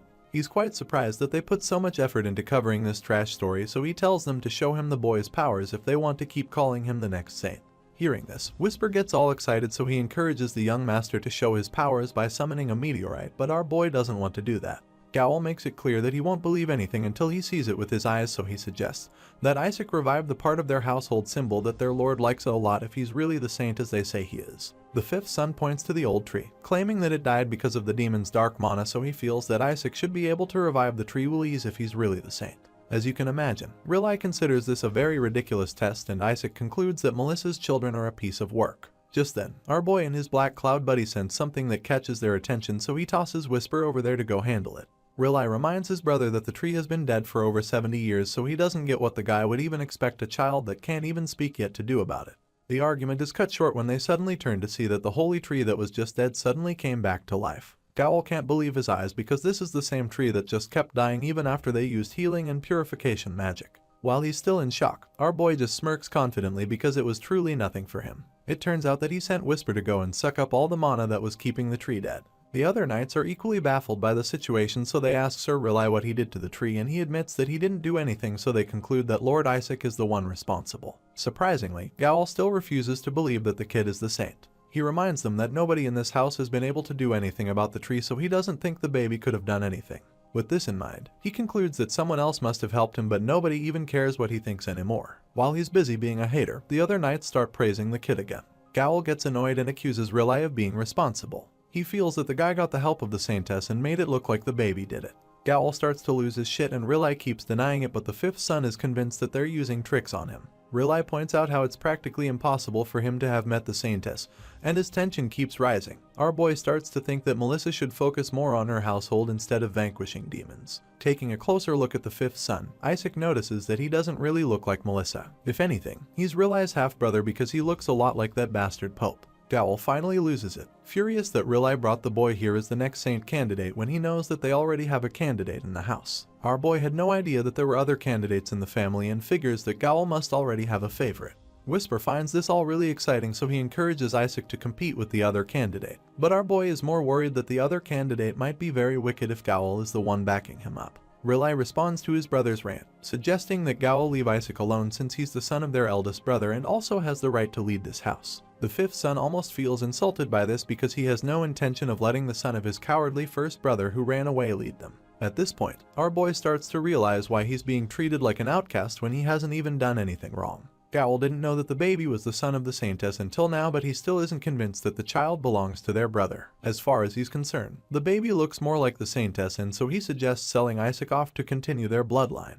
Riley finally has enough of Gowl's nonsense, so he punches the guy right in the face. While things are getting even more heated, Isaac seems to be enjoying the whole thing, especially since he's getting a lot of useful information. Riley pounces on his big brother, prepared to beat the shit out of him for spouting that nonsense, but the guards quickly step in to separate them. Seeing how chaotic the family is, our boy concludes that it's going to be really easy for him to take over. He's so excited about it, but Whisper just reminds him that he'll probably go down with the family since he's now one of them. His Black Cloud buddy suggests that he didn't think that far because his brain shrank to the size of a baby's and all he can do is tell Whisper to shut up. The scene shifts and we see that Isaac has finally been introduced to the rest of the house, but they just seem disappointed that they've added yet another boy to the family. At this point, our boy concludes that nobody in this house is sane, but he hasn't even heard the worst yet. They call the Saintess a bitch for burdening them with another useless son, and while he's still in shock from this, the acting matriarch tells everyone to be quiet. She starts by telling Riley that they've all decided that the boy will be raised in the minor house. This woman is Henna Joshua, the Lord's second wife, and she is curious as to why Riley brought the child into their land.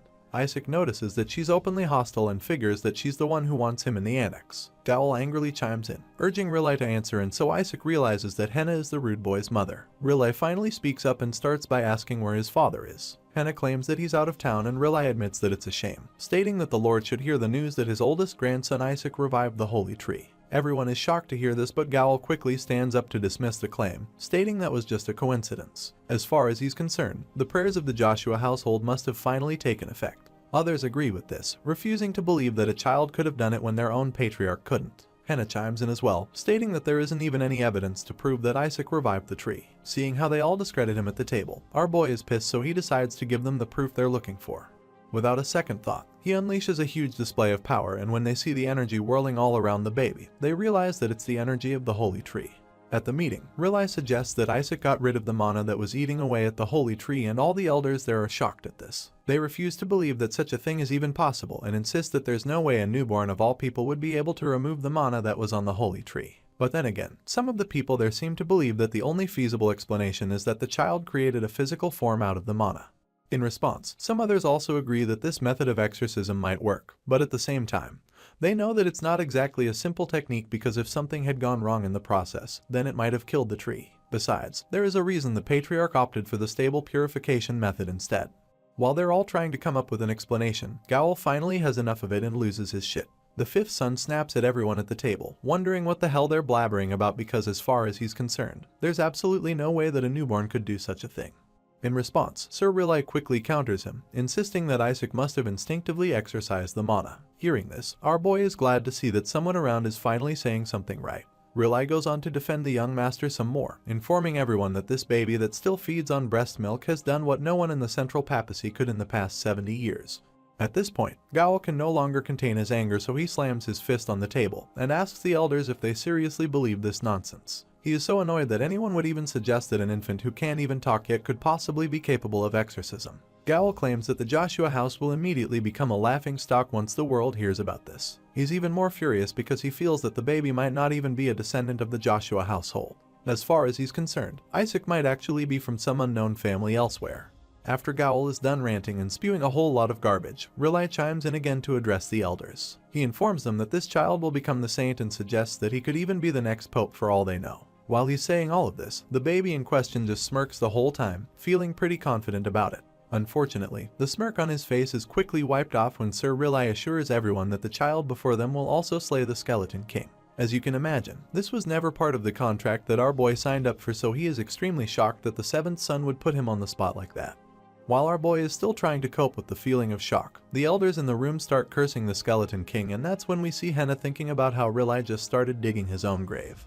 With this in mind, she finally rejoins the conversation, stating that they should test the baby since Riley is so confident about him. Before the knight can even say anything, the acting matriarch requests the use of the divine relic storage, and judging by the ominous aura she exudes, it's pretty clear that the test is an arduous one. The scene shifts and we're taken to the dark forest in the northwestern regions of the Holy Helen Empire. Here, we see a huge demonic creature getting decapitated in a split second, and we get to see the man responsible for their right after. He confirms that this place was also a mess, and while he's still looking around, a knight comes around to greet him, revealing that he's actually the patriarch. He asks the knight what the matter is and learns that his proxy has requested to use the divine relic storage. In response, the patriarch reminds the knight that the Sanctiseeds are not allowed to use it, and that's when finds out that it wasn't the Sanctiseeds. The knight goes on to inform him that his grandson revived the holy tree. and that the proxy wishes to see if he has the qualities of a saint. Hearing this, the patriarch's interest is piqued, so he turns around to ask the knight what exactly he's talking about. He demands to know why there would be a saint in his household because he definitely didn't permit it. He claims that only a saintess can survive going into that place, and as the patriarch of the household, Eli Joshua orders the knight to tell them to avoid unnecessary conflicts. As far as he's concerned, there are no exceptions, but while he's still saying this, someone cuts him off all of a sudden, ordering the knight to let them go ahead. This white-haired lady joins the discussion, seeming very impressed that Isaac managed to revive the holy tree. It turns out this lady in uniform is actually Melissa Joshua, the real matriarch and former saintess. Out of the blue, she suggests that they put all or the saying and saintess candidates in the storage since they're opening it after all. The knight is horrified by this idea and asks to confirm if he just heard right. As much as Melissa would like this idea, the knight is afraid that a child of another household might take something good from the storage, while Eli is just dumbfounded by everything he just heard. Surprisingly, the matriarch is actually hoping that something is taken out of the storage because even the best saintesses of the former generations could not take anything out of there. So, she feels that anyone who actually manages to take out that item will also be able to track down the Skeleton King and finally kill him. That being said, she suggests that they better put a reward on the task to motivate all the contestants. As such, she orders the knight to tell those back home that the child that brings out the best treasure within the storage will be given a reward even the Pope cannot procure. Melissa reveals that the winner will receive the generational heirloom of the Joshua household, and also promises to personally teach them the secret technique of the household. The former saintess is really excited about the competition, so much so that she's ready to give the winner everything she possibly can. We've been hearing them talk about the divine relic storage for a while now, but what exactly does it mean? Well, it's actually where a secret technique from thousands of years ago is kept along with several divine relics. A saintess has always guarded the storage, and the Joshuas are said to be the owners of the storage. Due to the fact that only children under the age of 10 can enter, the storage was used as a kind of ritual for the saintess candidates. When they turned 1, they went in and chose something, and people predicted what kind of powers the saintess would have based on the item the child brought back. However, the storage is so dangerous that even saintess candidates risk their lives by going there. And after several deaths, the storage was sealed for good. Until now. Back in the Joshua Duchy, we catch up with our boy who's currently having a chat with his whisper. The Black Cloud is confident that his little master will make it out of the storage with the treasure. In response, Isaac just snaps at Whisper for narrating everything about the divine relic storage to him. To which the Black Cloud responds by asking him if he's looking forward to the competition. Isaac admits that he definitely is, especially since the body of the Skeleton King is said to be in there. The conversation is cut short when the leader of the Knights picks him up asking if he's excited about the test, revealing that the matriarch has opened up the storage for all candidates. Isaac is surprised to hear that there are actually other candidates, and the knight goes on to reveal that the children of 5 renowned houses will be here. Even though the damned household will be here too, the knight is still sure that Isaac will win anyway. Hearing this, Whisper realizes that the Joshua family is making a bigger deal out of this than he imagined, but our boy is happy about this new development because he feels that it will be much easier for him to take his body back. Just then, Reali snatches the baby away from the knight and tells Isaac that he has to be careful. He's taken aback by this and wonders if it's dangerous because the demons are guarding that place. Even though it's something that calls for concern, our boy is still pretty confident that they're all 6th rank and lower if they were caught by the Joshua household. With this in mind, he figures that he'll just use his overpowering skill to defeat them. Unfortunately, just as the knight drops him back in his cradle, he reveals that the demons there are 8th rank. He knows that they're no easy opponent to deal with, and as soon as our boy hears this, he's absolutely horrified because he has no idea what such powerful demons are doing there. As if he wasn't already worried enough, the other knights chime in, revealing that the worst problem there is the 9th rank dragon. Reali agrees with this, but that's only if they're considering ranks. Even Whisper is shocked by how dangerous the test is and concludes that everyone in the Joshua household must be out of their minds. After all, it's absolutely insane for them to have put a dragon in the same place where they send a bunch of 1-year-old babies. It's clearly a deadly mission, but the talking cloud is a little relieved because his master knows a lot about dragons. Unfortunately, our boy isn't exactly calm about the situation. Isaac starts to panic, knowing that dragons are dangerous in a different sense. Apparently, our boy has scammed the fire-breathing lizards a bunch of times, and so they probably have it out for him now. This basically means that about 70 massive dragons are now desperately seeking revenge on him.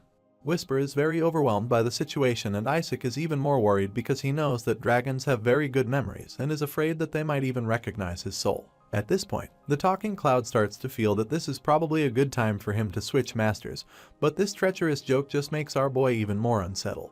Right now, Isaac is in a lot of danger, so he feels that he has only one option. There are 8th rank demons and a 9th rank dragon in the divine relic storage. He can barely deal with 6th rank demons as he is right now, so in order to fight them off, he feels that he needs to rob the Joshua household of all their mana cores. Whisper is impressed with this idea, and just like that, they both decide that it's time to head straight to the annex. The scene shifts and we catch up with our boy casually hanging out in the large mansion with his talking cloud right behind him. He crawls all the way to a huge door, and after following him for a while, Whisper finally asks him if he's alright. At the moment, Isaac is engrossed in a book and he hasn't looked away for a while now, so his floating buddy is a bit concerned because he looks like he's about to be exorcised. It turns out that he's been reading the Book of Holy Spells, which talks about 10 ways to shred the Skeleton King. The title alone is enough to understand why he looks so horrified. Besides that, he also wishes that he knew how to manipulate holy powers so that he can easily learn all of the holy spells in the book. Our boy hasn't even been weaned yet, so he figures that he'll just need to mind control Relai and force him to teach him the spells. The talking cloud quickly interrupts him, reminding him that he would be using dark magic within the center of the clergy if he does that. Whisper wonders if Isaac is trying to drive the Joshua house into the ground, being framed as a demon, and our boy is just taken aback by the fact that his once hateful subject is now even more logical than him. He's so surprised and wonders what happened to Whisper's personality in the last 150 years. While the cloud is laughing sheepishly at the back, our boy turns back to the book and suddenly realizes that he can't understand anything in there with theory alone. He reads for so long but doesn't make any progress, and after a while, he starts falling asleep. Relai comes around and notices that the boy is getting really tired, so he picks him up and suggests that he must have had a really eventful day. Isaac is disappointed that he's already feeling sleepy, but then again, he remembers that children his age need to sleep for 16 hours a day. The white-haired uncle takes him back to his cradle to put him to bed while the other knight goes to put the book away, and he's at it. He's taken aback by the title of the book. Meanwhile, Sir Relai places Isaac on his bed and uses a regeneration spell to make him active again. Our boy is amazed by this because he knows that it's a holy spell. Feeling all excited, he tells his uncle to use an attack spell next. Thankfully, his clever floating buddy is there to call him back to order, reminding him that he needs to go to the annex soon and can't keep people in here. Hearing this, our boy remembers the plan and concludes that he needs to get rid of these people in the room quickly so he can sneak out to the annex. As such, he quickly flops down on his bed and starts pretending to be asleep. However, Whisper assures him that nobody is going to fall for that lame acting.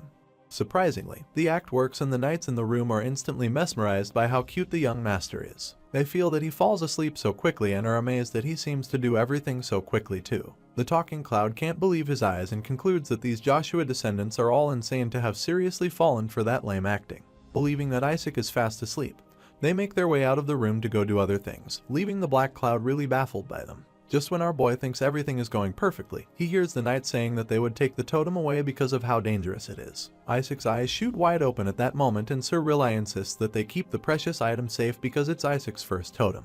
Hearing this, our boy begins to panic because he needs to resurrect that totem. As far as he's concerned, they can't take it, but right now, he can't do anything to stop them, and all he can do is listen with tears running down his face as Relai plans to display the totem where it's most visible. Isaac feels so helpless because they're about to take the totem away and he can't do anything about it, even though he needs to drain mana from it. Since he can't have the totem, he decides that all he can do now is suck dry the mana core that's in the annex. With this in mind, and with the coast clear, he decides that it's time to get moving. Isaac doesn't even think twice before climbing out of his cradle, but his floating buddy just watches him with disappointment laced all over his face. Whisper wonders if this toddler really intends to crawl all the way to the annex, because if that's the case, then he probably won't even make it there today. In response, our boy assures him that he has a plan and orders Whisper to just do his part by opening the door. Of course, the talking cloud has no choice but to obey his master, even though he makes it clear that there's no way he's carrying our boy all the way to the annex. While he's still trying to make his point, he suddenly realizes that Relai locked the door, and they can't get it open because the locking mechanism is outside and there's even a holy spell on it. Isaac gets frustrated pretty quickly, so he asks Whisper to just break the door open, but the floating cloud kicks against this idea because he knows that it would only attract more of the Joshua family members, since they would think that they're under attack or something. The situation is driving our boy crazy, especially since the talking cloud can't even carry him all the way to the annex. Besides that, he also knows that things could get even more complicated if he uses magic, so he just starts crashing out at the door, wondering how on earth he can escape from this room. All of a sudden, a young boy opens the door and enters the room, accidentally shoving our boy down in the process. This blue-eyed kid happens to be Gaul's son and the other saint candidate of House Joshua. His name is Shuri and he's 15 years old. Shuri is taken aback by the fact that Isaac made it to the door even though he's still a baby that can't even walk yet, and the toddler in question is equally baffled that the boy standing before him is supposed to be his rival. Isaac quickly spots the totem in Shuri's hand and immediately concludes that there's no way the brat could have made it, because even he couldn't make one like that. Surprisingly, the 15-year-old rival starts using magic all of a sudden, and Isaac is pretty amazed by this. It turns out that this little display is Shuri's own way of trying to intimidate the young master, claiming that he's the one who's going to be the saint. The blue-eyed brat is annoyed that Isaac would dare to want what belongs to him, and while he's blabbering about this, our boy comes up with a plan to escape. Without even thinking twice, he uses magic to hit Shuri in the face with one of his toys, and just as the boy starts tearing up, Isaac claims that he's found his ride.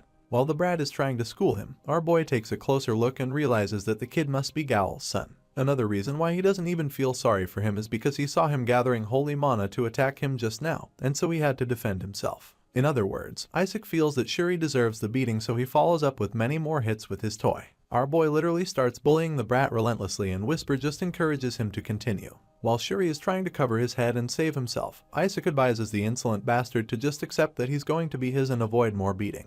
Just then, Shuri creates a small magic shield to protect himself, and Isaac just mocks him for thinking that he's special or something. Our boy is a little surprised to see this, and Shuri just starts to gloat, telling him that it's too soon for that because he is actually the only person his age that can use third-rank defensive holy magic. Shuri uses a holy attack magic called the Radiant Holiness and unleashes the blast on Isaac. Looking closely at it, our boy admits that it's quite impressive, but he's not in any way intimidated by this display because it's actually to his advantage. Seeing so much power being radiated from the kid, Isaac just thanks him for the meal because now he'll get to learn it all by himself. Our boy gets right to it, and as soon as he demonstrates it, Shuri starts looking like he's about to cry. The brat doesn't even understand how a defensive spell can be so big, but Isaac is just so glad that he got to learn it right now with ease. He also wonders how the brat learned it, since Rilai didn't want to teach him. As the huge spell overwhelms Shuri, Isaac and his buddy Whisper casually enjoy the show. That's until the talking cloud has finally chimes in and suggests that it's not a good idea to kill someone from the Joshua household. Isaac is surprised to hear this because he really didn't have any plans to kill the brat. Besides, the attack didn't even land a single hit on Shuri, and all it did was scare him till he shat his pants. Our boy finally ceases the attacks, and the arrogant boy immediately gets up to insult Isaac again. He starts ranting about how he's better than the toddler, but he's suddenly interrupted when an ominous voice cuts him off. The voice asks why he would even dare to attack his master, and by the time Shuri turns around, he turns himself face to face with the terrifying Shadow Lick from earlier. The blue-eyed brat instantly falls to his knees as fear overcomes him, and the Shadow Lick concludes that he truly wishes to die. Our boy sees what's going on and just finds the whole thing amusing. So much so that he gets on the monster's shoulder and enjoys the view as the Shadow Lick scares the shit out of the boy. Seeing that Shuri is now scared out of his mind, he realizes that it's the perfect time to make his request once again. So, he orders the brat to carry him, and as you can imagine, the boy doesn't disobey this time around. The scene shifts and the story continues with Shuri's monologue. He introduces himself as a member of the Joshua family and claims that he will become the saint in the future. He is confident that he will escape the cursed Joshua household and become the next pope. This has been his dream for the longest time, but now he's facing a problem that puts his future in jeopardy. Apparently, the thing putting his future at risk is the damn toddler that he's carrying on his back. Shuri looks like he'd give anything to be anywhere else in the world, while our boy clearly seems to be enjoying the ride. As far as he is concerned, this boy is his human horse, so he points onward to the annex. Shuri is already pretty exhausted, but he can't stop or disobey, so he asks Isaac why exactly he's doing all of this. He tries to intimidate the toddler, but before he can say anything, the Shadow Lick cuts him off once again, ordering him to keep moving before he's torn to shreds. The creature calls Shuri a lowly human bug, and as it hovers above him, the fear in his heart instantly gives him the energy to keep moving, because right now, the most important thing is for him to focus on making it out alive of this situation. With tears running down his face, Shuri literally begs for anyone to come to his rescue. The scene shifts again and we see that they've finally made it to the annex. Once they're there, Isaac keeps directing his human horse, and after a while, the boy becomes too tired. This pisses Isaac off, so he asks the brat if he wants to die or something. In response, Shuri bluntly asks him where exactly he is going in the middle of the night. The blue-eyed boy takes a few more steps forward, and that's when he lifts his head to see that he's standing in front of the Joshua residence' second annex. Fear grips him when he realizes where they are because he has heard so many rumors about this haunted house. He's so confused and wonders why the crazy toddler dragged him here when several people have died here. It's such a notorious spot that the patriarch forbids anyone going in there. Just looking at the place, Isaac and Whisper sense some familiar energy that puts mischievous smiles on both their faces. The floating cloud suggests that there are probably several dozen here, and claims that Isaac would even have to train himself to death for decades to acquire the amount of mana in this place. They can literally see the mana glowing from inside the haunted house, and so our boy can't wait to go in there and absorb all the energy. With this in mind, he orders the brat to get moving, but this time, Shuri resists. He can't believe that Isaac wants him to go inside the annex and refuses because he knows how dangerous it would be for him. He tries to make Isaac understand by informing that the adults said the place was prohibited, but once again, he's interrupted by the dominant voice of the Shadow Lick that tells him to shut the hell up and get moving. The red-eyed creature appears to him once again, and even though he's afraid of what's inside the house, he's more afraid of the giant smoke demon that's currently beside him. So, he musters all the courage he possibly can and walks into the annex with Isaac on his back. They enter the dark building, and once they're in there, our boy begins to inspect the place. He feels that the inside is in a much worse state than he imagined, and as he continues to look around, he notices something strange in the distance. He wonders what's going on there, so Whisper informs him that the wolf building is sealed. He reveals that every door here has something like a protective barrier on it as well, and as you can imagine, this is pretty disappointing for the toddler. He feels that it's such a shame, and while he's sulking on Shuri's back, the poor teenager begs for them to head back. He's terrified and feels that it's better they just leave since everything here seems to have a lock on it anyway. This suggestion pisses our boy off a lot, so he takes his anger out on Shuri by pulling his hair like a maniac. The kid winces in pain, wondering why the crazy baby just did that. Isaac doesn't let go, so he starts freaking out and screaming for the baby to let go of his hair. In the process, they find themselves in front of 3 big picture frames. This catches their attention, so they stop fighting for a second. The boy takes a closer look and realizes that these dusty frames are actually pictures of the past patriarchs. He's baffled for a second, but then concludes that the notorious baby on his back might have plans to go after the patriarch position too. Shuri quickly dismisses the idea, claiming that the ambition is pointless because as far as he's concerned, he's going to be the next patriarch of the Joshua house. While he's still bragging, our boy just quietly charges up his toy with enough magical energy until it's glowing.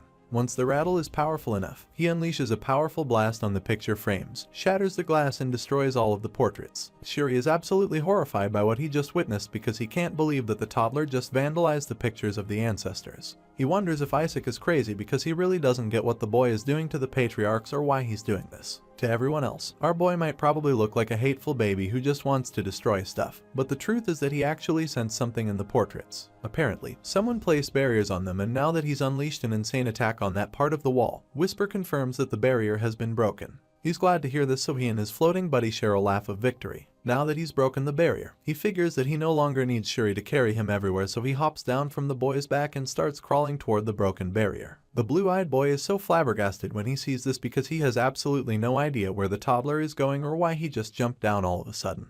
Our boy is so excited to see what's going on the other side, so he can't wait to get there. In order to generate more speed, he just rolls sideways in the ground instead of crawling as usual. The floating cloud follows him closely while Shuri just keeps calling out to him. He doesn't get where the baby is going all of a sudden after creating a huge mess in the hall. As you can imagine, Isaac doesn't even give a shit what Shuri thinks, so he completely ignores the annoying cousin and makes his way to the room where he'll finally find the mana. He gets in there and is left in a state of awe as soon as he enters. Everything in the room is so awesome to him, and so he can't wait to dive right in. Shuri follows him and sees him entering one of the rooms there. Since he doesn't know what kind of catastrophe the baby might be capable of, he hurries to the place, hoping to catch up, but Isaac casually orders Whisper to lock the door behind him. Shuri sees this and tries to increase his pace while telling the toddler to stop. Of course, he's just ignored once again, and the door is shut in front of him because Isaac feels that a kid like him doesn't need to know what they're up to. Once the door is locked, our boy quietly sits down in the room and first heaves a sigh of relief because he wasn't caught. Now, he has the room to himself and enough time to do whatever he wants, so he decides that it's time to begin.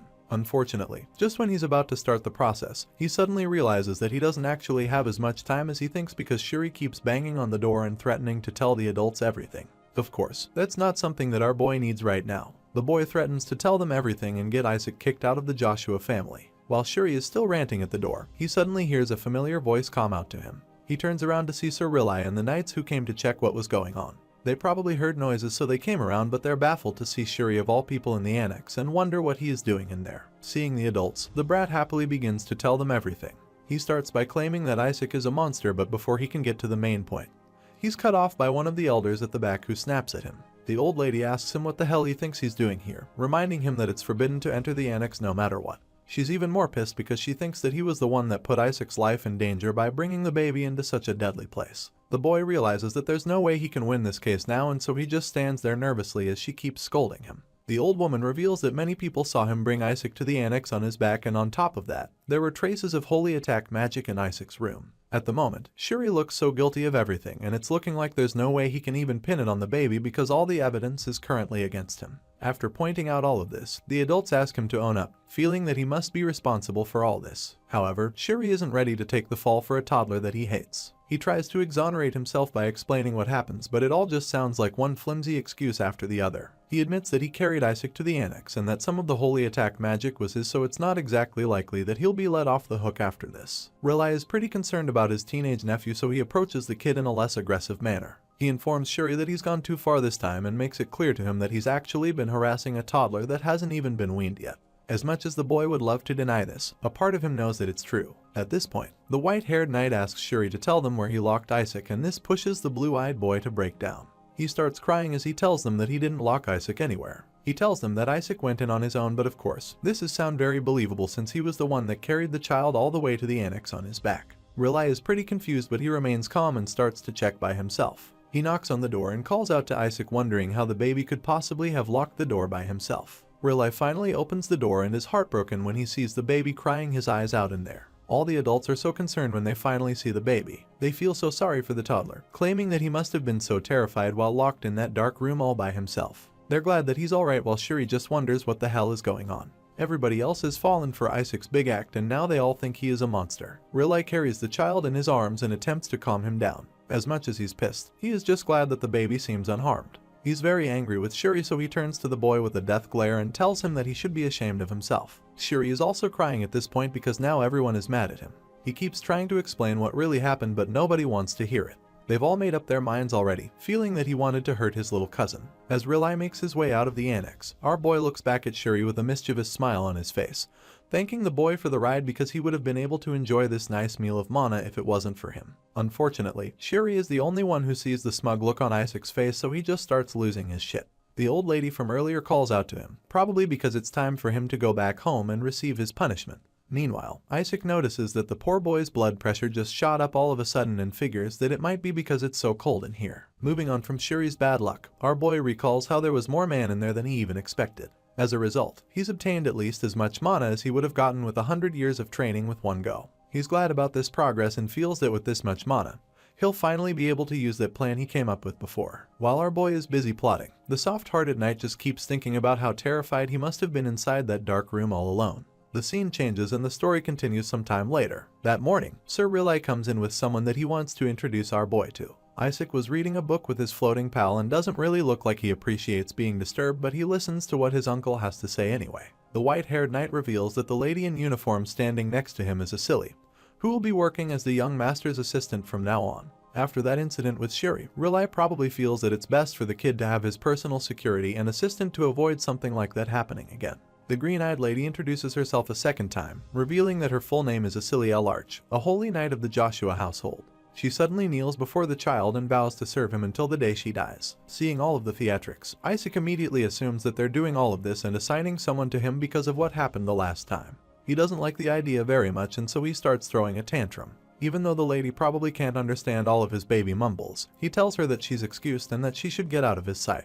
But then again, the looks of horror on the knights' faces suggest that they might actually understand what he just said. Asura feels that Isaac is way too cute, and even though he's currently in a very bad mood, she politely begs him to let her pinch his cheeks even just once. The lady is literally twitching like she's struggling to hold herself back, and so our boy is just overwhelmed by the number of lunatics there are in this household.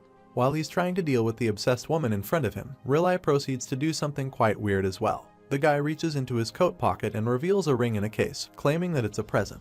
Isaac is quite disappointed when he sees the plain ring and wonders if his uncle found it in the dumpster or something. At this point, even Whisper is disappointed and he starts to think that the rumors are true. Initially, he thought he had heard wrong, but now, it's starting to look like the Joshua household might truly be in a financial crisis because he doesn't get how the knight can call this a worthy present for the young master's first birthday. Our boy keeps staring at the ring with disgust, and then all of a sudden, Asura takes a closer look and realizes that it is actually the Saintess heirloom. All of a sudden, the ring doesn't look so cheap and worthless anymore. Isaac is taken aback when he hears this, and his uncle casually reveals that he acquired it from the council just for him, so our boy does a little inspection to confirm if it's real. Sure enough, it turns out to be the real thing, and this leaves our boy in a state of awe. He recognizes the object because it is the same ring that the Saintesses used when they battled against him. It's the Elder Ring, a small ring which contains a small miracle of God. It suddenly starts glowing with fiery energy, and our boy admits that the holy power stored within it is incredible. As impressive as the gift is, he feels that it seems he could use it only once or twice before it breaks, but thankfully, he has a way to fix it. While he's celebrating this new present he just got, he looks to the distance and sees Gowl shooting death glares at him. The fifth son has been taking LS since Isaac came around, and now that the toddler has been given the Saintess heirloom instead of his son Shuri, he's absolutely furious. Our boy sees the expression on Gowl's face, and so he confirms that this must be the real thing. The guy is literally glaring at his baby nephew as if he wants to kill him. After brooding by the tree for a while, the guy finally comes around, faking concern and affection. The guy is doing his best to look like a loving uncle, but the spite inside him is just so much that he can't help but come off as creepy. Isaac is just irritated by this act because it's all just so gross to him. On the other hand, Whisper concludes that the guy might finally have run mad after hating for so long. It turns out that Gowl only came around because he's currently on a mission. Things are getting complicated for him right now because he broke the blessing device in the relic storage to ensure that Isaac doesn't get the blessing, but he didn't expect them to give the baby the Saintess heirloom just like that. In a flashback, we see one of the elders deciding that Isaac should get the ring since he can't receive his blessing. Of course, Gowl tries to protest this, suggesting that they give the ring to his child instead, but the old lady just reminds him that Shuri already received a blessing from the Sancticides and then tells him not to be greedy. Gowl is so furious just thinking about how it all happened because he had actually planned to steal the heirloom while pretending to donate it to the Sancticides. He feels that Isaac doesn't deserve the ring because there's no way he can even fathom the true value. With this in mind, he tries to trick the others, suggesting that Riley should have gotten a good present for the boy instead of this useless ring. The knight is surprised to hear his brother speak of the Saintess heirloom in such a manner, but Gowl just keeps up the act, claiming that he could never give such a useless present to his precious nephew. After stating this, he reveals a more fancy ring with a diamond on it, claiming that it's imbued with many blessings directly from the Sancticides. He tries to make it look like the gold ring is more precious than the Saintess heirloom, and even Riley seems to be a little intimidated by this. Isaac seems to be attracted to the gold ring, and so he tries to take the heirloom from Isaac, but the clever baby swiftly slaps him in the face and tells him to get lost. Our boy feels that the gold ring reeks of the foul stench of the Pope, so he throws it in the water, telling him to get lost with the ring. Gowl is horrified when Isaac does this, so he desperately orders his men to go find the ring immediately. On the other hand, Riley is just confused by the whole thing because the ring that Gowl presented to him seemed 1,000 times more precious than the Saintess heirloom. So, the fact that he still chose his own touches him, and so, he happily lifts him up into the air and promises to give him only the best from now on.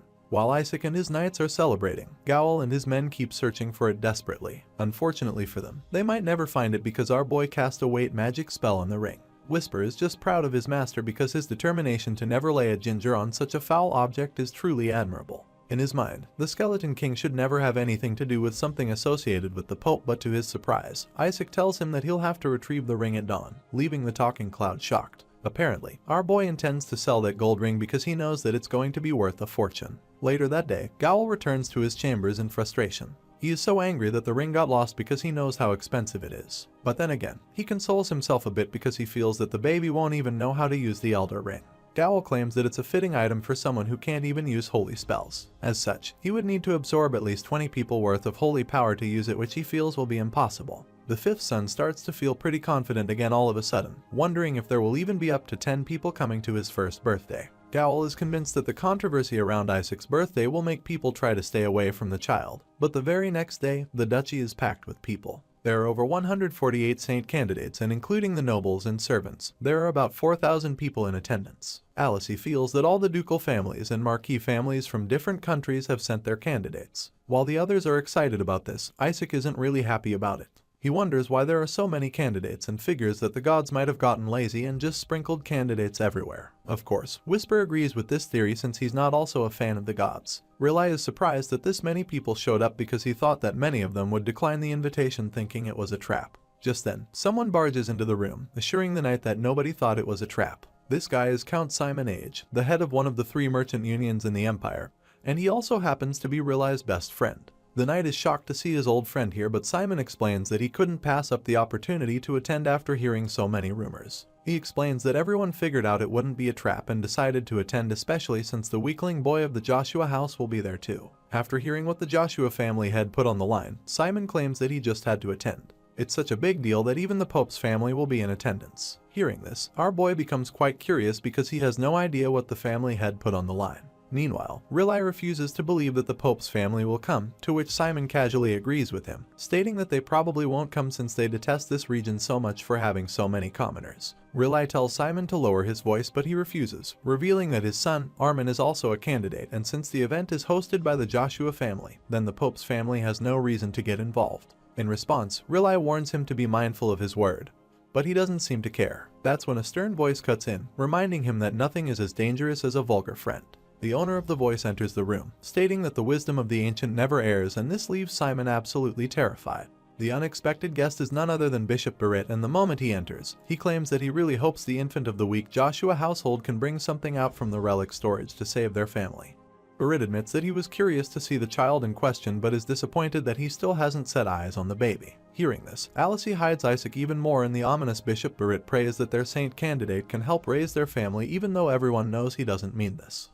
All of a sudden, Riley begins to panic because he is afraid that this whole arrangement was a trick by the Sancticides. The number of candidates rose from 25 to 148 in a single week, and this means that the Sancticides is turning a blind eye to it. With everyone now trying to make their child the saint, they would become too many, which means that the weakest will be pushed out, and Riley is afraid that Isaac might get hurt in the chaos. And if that happens during the competition, then our boy might actually be in serious danger. The story continues with a scene talking about the boys born in Joshua. Apparently, other than their exceptional looks and their family's reputation, these boys are said to be useless according to the rumors. But then again, to those who want to possess the superior Joshua DNA, and to those who want to gain the favor of the papal house that hates the house of the saintess, a boy from Joshua is tantalizing prey. In a flashback, we see someone plotting evil against the Joshua boy. He tells the messenger that the boy doesn't have to be dead. Instead, all that's needed is for the boy to be unable to do anything. He orders the person to mix drugs into the baby's water and use a holy poison to finish him off. This mastermind is certain that this will show the child of Joshua the cold reality of this world. He wants to make our boy Isaac a laughingstock in front of everyone, and he wants to make it clear that the Joshua child can never be a saint. Unfortunately, this doesn't exactly go according to plan, because rather than getting poisoned or completely incapacitated, our boy seems to love the concoction so much that he chugs down multiple bottles as soon as they give them to him. As you can imagine, all the others around are absolutely horrified to see that the baby could drink that many bottles of poison without being affected at all. Isaac hits one of the boys with an empty bottle, yelling at them to get more of the poison for him. He feels insulted that they would even think they could kill him with that little poison. The baby is hungry for more, so he throws a tantrum and keeps demanding that they go get him some more poison. At this point, the other kids in there are absolutely terrified. Most of them are already tired of the competition and they just want to go home because they don't even know what the vicious baby is capable of. It's baffling to them how Isaac is still alright because they thought he would be sick with diarrhea after drinking that many bottles already. Since the kid looks completely fine, they begin to think that they might have actually used the wrong bottles. One of the other kids starts to feel sick all of a sudden, and since it's clear that their plan didn't work, he suggests that they just head back. While that's happening, Isaac's older cousin enters the scene and starts scolding the baby. He doesn't like the fact that the boy would be consuming drugged drinks because it could sully the Joshua name, especially since Isaac is supposed to be the saint. He quickly snatches the bottle from Isaac, asking if he's possessed, but our boy just looks at him with disgust laced all over his face. The older boy tries to give him another bottle that doesn't have any poison in it, but Isaac just throws it back at his face, knocking him down to the floor. After taking out the boy, Isaac keeps begging for the bottles with poison in them, and that's when another kid reveals that his drink has holy poison in it. Hearing this, one of the girls there is absolutely horrified because she's afraid that Isaac could even die if he consumes that. They feel that it's way too dangerous for the baby, but as soon as our boy realizes that it's holy poison, he literally leaps into the air to take the bottle for himself. A chaotic struggle ensues as our boy desperately tries to get the holy poison, and while that's happening, the other kids in the room conclude that the baby must have a strong immunity to poison. One of them reveals that she heard that one can reach a state where they naturally filter out poisons if they train that holy power enough. As such, they conclude that Isaac must have reached this level already, but then again, they can't understand why he's desperately looking for poison bottles. To them, the baby might be testing the poison because he thinks it's dangerous to the others, but while they're trying to come up with a theory, Isaac's cousin just looks at them feeling that they have no idea what they're talking about. Just then, an unexpected candidate enters the scene, leaving almost everyone else quite shocked. The white-haired boy in a robe comes around and asks if Isaac is sacrificing himself. Shuri is shocked by his presence because he had no idea that Kina Barrett would be participating.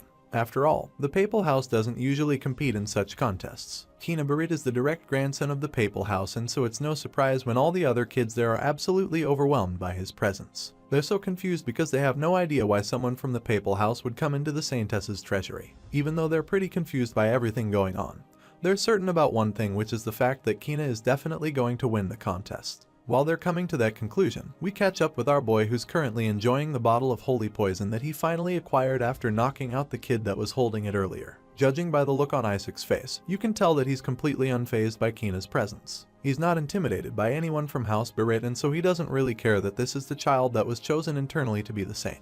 Kina's appearance is quite suspicious to our boy because he knows that the Barrett family can't even produce a pure hair color like that. As such, he presumes that they must have dyed Kina's hair to make him have pure white hair like all the past saints. Our boy has lived for a really long time, and since he was once the Skeleton King, he has an idea what all the past popes look like. No matter how far back he thinks, all the popes he remembers had dirty brown hair and nothing like the shiny silver hair on Kina's head. Speaking of Kina, the arrogant young boy smiles smugly in response to all the murmurs and questioning looks all around him. He claims that it's not odd that the papal house is in the Saintess treasury even though nobody else thinks that's true. Kina goes on to remind everyone that the Pope is the head of all clergymen and insists that the Saintess's treasury is the property of the papal house since that's the case. As you can imagine, such a bold statement leaves all the others pretty shocked, especially Shuri, who is most likely going to take it really personally. Anyway, Kina doesn't give a shit what anyone else thinks, so after explaining to the other children, he reveals that he has come to the treasury to take the things that rightfully belong to him. The brat makes this clear to the others and assures them that there is nothing odd about that. Hearing how arrogant Kina is, Isaac easily confirms that the boy is definitely part of the papal house. At the same time, our boy also confirms that this white-haired brat is a monster. Just considering Kina's holy power, he has already surpassed the bishops, and so Isaac figures that this is probably the reason why they made the kid to be the saint candidate 0. Our boy is a little pissed at the papal house for even showing up because it's clear that they're just trying to make the hosts look bad. While our boy is still trying to read the white-haired boy, the child in question mocks all the other contestants for being substandard. He wonders what they stand to gain from terrorizing the young boy, and they're all dumbfounded because they feel so ashamed of themselves. After scolding them, Kina walks up to our boy, insisting that there's absolutely no way that a baby can control his poison immunity. As far as the brat is concerned, it must be the power of the Saintess that is protecting him. Hearing this, our boy is just amused by the opinion because he can now confidently conclude that stupidity runs in the Barrett family. Just then, Kina stretches out his hands with magical energy in his palms and leans over to our boy, telling him that he's going to heal him. The white-haired brat lays hands on Isaac, who is just taken aback by the whole thing because he didn't think that the boy would be able to cure poisons already. Looking at the quantity of the guy's holy power, Isaac figures that it must be at least rank 5 already. Our boy also doesn't look too pleased that Kina wants to use him to show off his powers. He admits that it's pretty clever, but then again, he's not going to sit here and let this poser outshine him in the contest. With this in mind, he lands a mean blow on Kina's face which knocks the wind out of the brat as well as the holy power he was just flexing with. The other kids notice that Kina's powers suddenly disappeared, and the brat is equally horrified by this. He realizes that his holy power was just disrupted by that baby and is mortified because he can't believe that the blonde baby babbling in front of him is even more powerful than he is. Kina is consumed by the shock, but this feeling quickly turns to rage as he prepares to teach that Joshua boy a lesson for making a fool of him. Isaac notices the brat glaring at him, and he finds it annoying that Kina thinks he has the right to even look at him that way. Feeling insulted, our boy threatens to smack Kina in the head with a bottle, but just when he's about to jump the Pope's grandson, Shuri comes out of nowhere to stop him. The other kids figure that he is protecting Isaac because they're family, and they start suggesting that the Joshua boy wouldn't be able to stand up to the papal house. They keep sputtering this trash while Shuri struggles to keep his baby cousin from going berserk. He feels sorry for the others because they have no idea how powerful Isaac is, and he also knows that they would all have taken a bottle to the head by now if it wasn't for him. Seeing that Isaac's threat has been culled, Kina just laughs off the whole thing, claiming that the child was just surprised by his power since he's still just a baby after all. At this point, Kina bids the Joshua kids goodbye, and as he walks away, he advises them to get whatever little toys they can from the treasury to save some face for their family. The brat taunts them so hard, but Shuri refuses to let go of Isaac because the baby would literally rip the Pope's grandson to pieces if he had the chance right now. Before leaving the scene, Kina turns to them and informs them that the greatest treasure in there belongs to him already, stating that Joshua will never even get close to acquiring the body of the Skeleton King.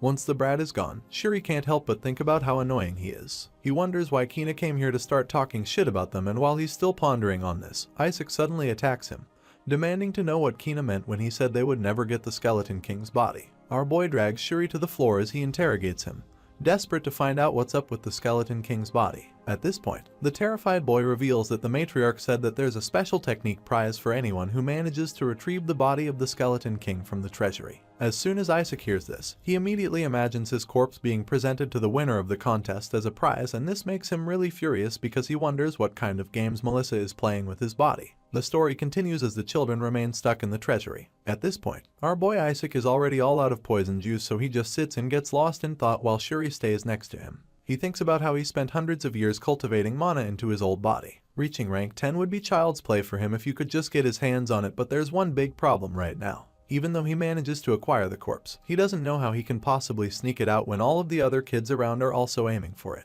Apparently, they're all desperate to win the special technique that Melissa promised, and that might be a problem for Isaac. Seeing that he probably won't be able to sneak the body out, he figures that he'll just knock out anyone that gets in his way. After all, he's a lot stronger than all of them. While he's thinking about this, his thoughts are interrupted when someone tells all of the children to gather around. The elder walks up to them and informs the contestants that they will be departing soon. As such, she wants them to listen carefully to what she's about to say. The hooded old lady reveals that this treasury is a holy place and starts talking about what the previous saintess thinks of it. As soon as Isaac hears this, he realizes that the elder is probably about to give them a history lesson, so he quickly loses interest and decides to go ahead by himself. Shuri catches the baby crawling away, so he tries to stop him, asking him where the hell he thinks he's going. Before he can stop Isaac, the overpowered toddler blasts off like a rocket, leaving a huge cloud of dust behind. The loud noise from the blast leaves everyone else shocked, and that's when they see the 1-year-old moving at blistering speed.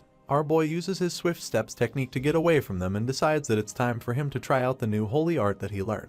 The elder sees him running away and furiously bawls out to him, claiming that he's going to the area that's off limits because if he goes there, traps will be activated all over the treasury. All the other kids are horrified when they hear this, so without a second thought, they all go after Isaac, determined to catch him and stop him from triggering the traps. While that's happening, the scene shifts to the Joshua Mansion ballroom, where we see Riley and Asili looking really worried. Everything for the contest is being set up and the green-eyed nanny can't think about anything other than Isaac's well-being.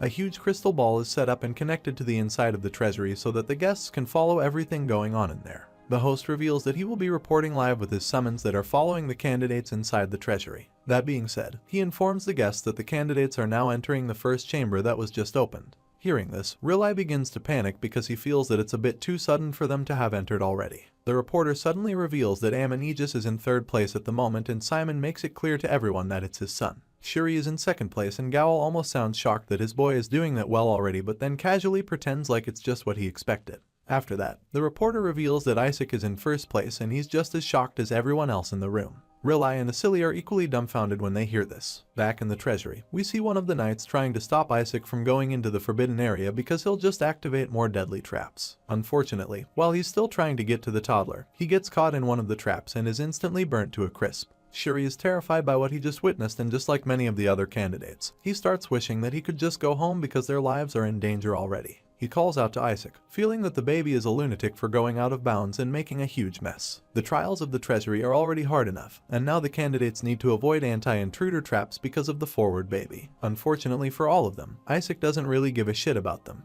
He came in heat to retrieve his body, and that's the only thing that matters to him, so he keeps moving until he eventually reaches a gate that he believes leads to the second chapter. Just like that, he enters the side path of the second chamber, and this immediately activates the second layer of traps. Shuri is absolutely furious when he sees what Isaac just did, because he literally warned him not to go there. While the older cousin is busy losing his shit, Whisper comes out of hiding and commends our boy on a job well done, because thanks to the mana cores that Isaac absorbed in the annex, his shadow buddy has also gone up a rank. Hearing this, our boy just laughs mischievously before revealing that this means he can work the cloud harder from now on. With this in mind, he immediately orders Whisper to go out and grab Shuri, so the talking cloud jets into action. On the other side, the remaining candidates are catching their breaths. They didn't think that the contest would be this difficult, and they're starting to realize why the saintesses are so strong.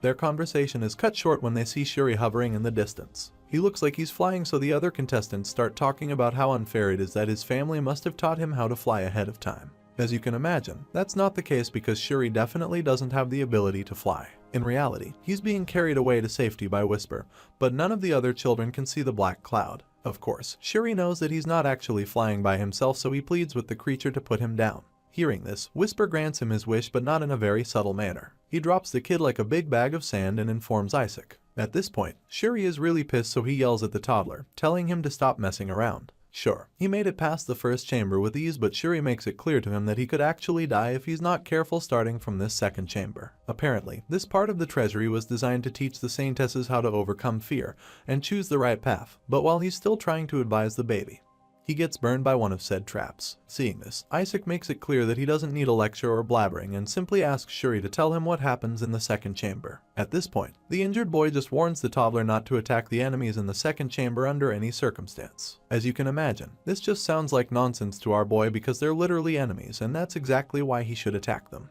In response, Shuri states once again that the only way to pass the second chamber is by waiting 3 minutes for the enemies to disappear after they appear. He begs our boy not to attack no matter what comes out and desperately hopes that Isaac understands him because they're screwed otherwise. At this point, our hero realizes that the second chamber is a test of patience. To him, it's such a cliche and it also sounds like it would be a cakewalk for him. After all, he just needs to refrain from attacking the creatures in there and wait for 3 minutes instead. With this in mind, he pushes the main gate of the second chapter open and he's welcomed into the Chamber of Tranquility. A voice talks about how patience is a virtue and a cold rationale, before telling Isaac not to let himself be shaken, but maintain tranquility instead. As the door finally opens, the voice claims that his patience will lead him to the light, and our boy looks so mesmerized by the sights before him. Way back in the treasury, we see Kina and some other kids wandering in confusion. They look lost and one of them starts to wonder if they'll be okay because they're literally in last place. In response, the white-haired brat reminds him that there's no need for them to endure the dangers ahead first. As far as Kina is concerned, it's better to let the meat shield stand in front and trigger all the traps ahead. Besides, he also knows that a B-rank demon guards the entrance of the second chamber, and so he's certain that those who ran ahead are now all stumped at the entrance. Kina is so confident about this, and when he sees the bright light coming from far ahead, he tells the others to take a look and see. They all seem confused, so he casually informs them that the real trial has already begun. Back at the entrance of the second chamber, we see Isaac and Shuri looking extremely overwhelmed by the figure in front of them. That blinding light was actually coming from a friendly-looking god at the gate. He tells the boys to not be shaken and assures them that their patience will guide them to the light. Just when it looks like things are about to be a lot calmer, the good-looking god instantly transforms into a demon that wishes death upon them. Unfortunately, our boy isn't able to stay calm when this happens, so he curses the demon and activates his instackle to attack it without a second thought. Shuri is extremely disappointed when he sees what just because he knows that they're cooked for not staying calm long enough. Enraged, he yells at Isaac, calling him a dumbass, but the toddler doesn't even show any remorse. As far as our boy is concerned, there's no way he could have held back after being confronted by such an ugly-ass demon. Just so you can understand what a terrible job Isaac did. He only kept his cool for 3 seconds out of 3 minutes, but for some reason, he lasted 3 seconds more than Whisper even expected. Anyway, that loud voice from earlier suddenly informs our boy that he failed the challenge. Of course, there's a repercussion for this, so our favorite toddler is about to be faced with the wrath of divine punishment. That being said, a massive rock monster with a flaming core emerges out of the chamber and Shuri looks like he's about to shut his pants. In his mind, they're absolutely screwed and there's no way they're getting out of this alive. But while he's whining at the back, our boy quickly activates his powers. Isaac isn't afraid of the massive monster at all. He knows he can defeat it, so he unleashes a supercharged blast of mana at the monster and kills it in a single blow. The blast creates a massive hole in the creature's core and Shuri can't believe his eyes. All he can do is wonder what exactly the deal is with this overpowered toddler. After defeating the rock monster, the creature crumbles to the floor in a huge pile of stones. Isaac crawls over to the remains to examine it and is disappointed when he realizes that it was actually a B-rank demon. It's really poor to him, but then all of a sudden, he realizes that the golem was actually created by his subordinate. This subordinate was a member of the 14 elite demons under his command.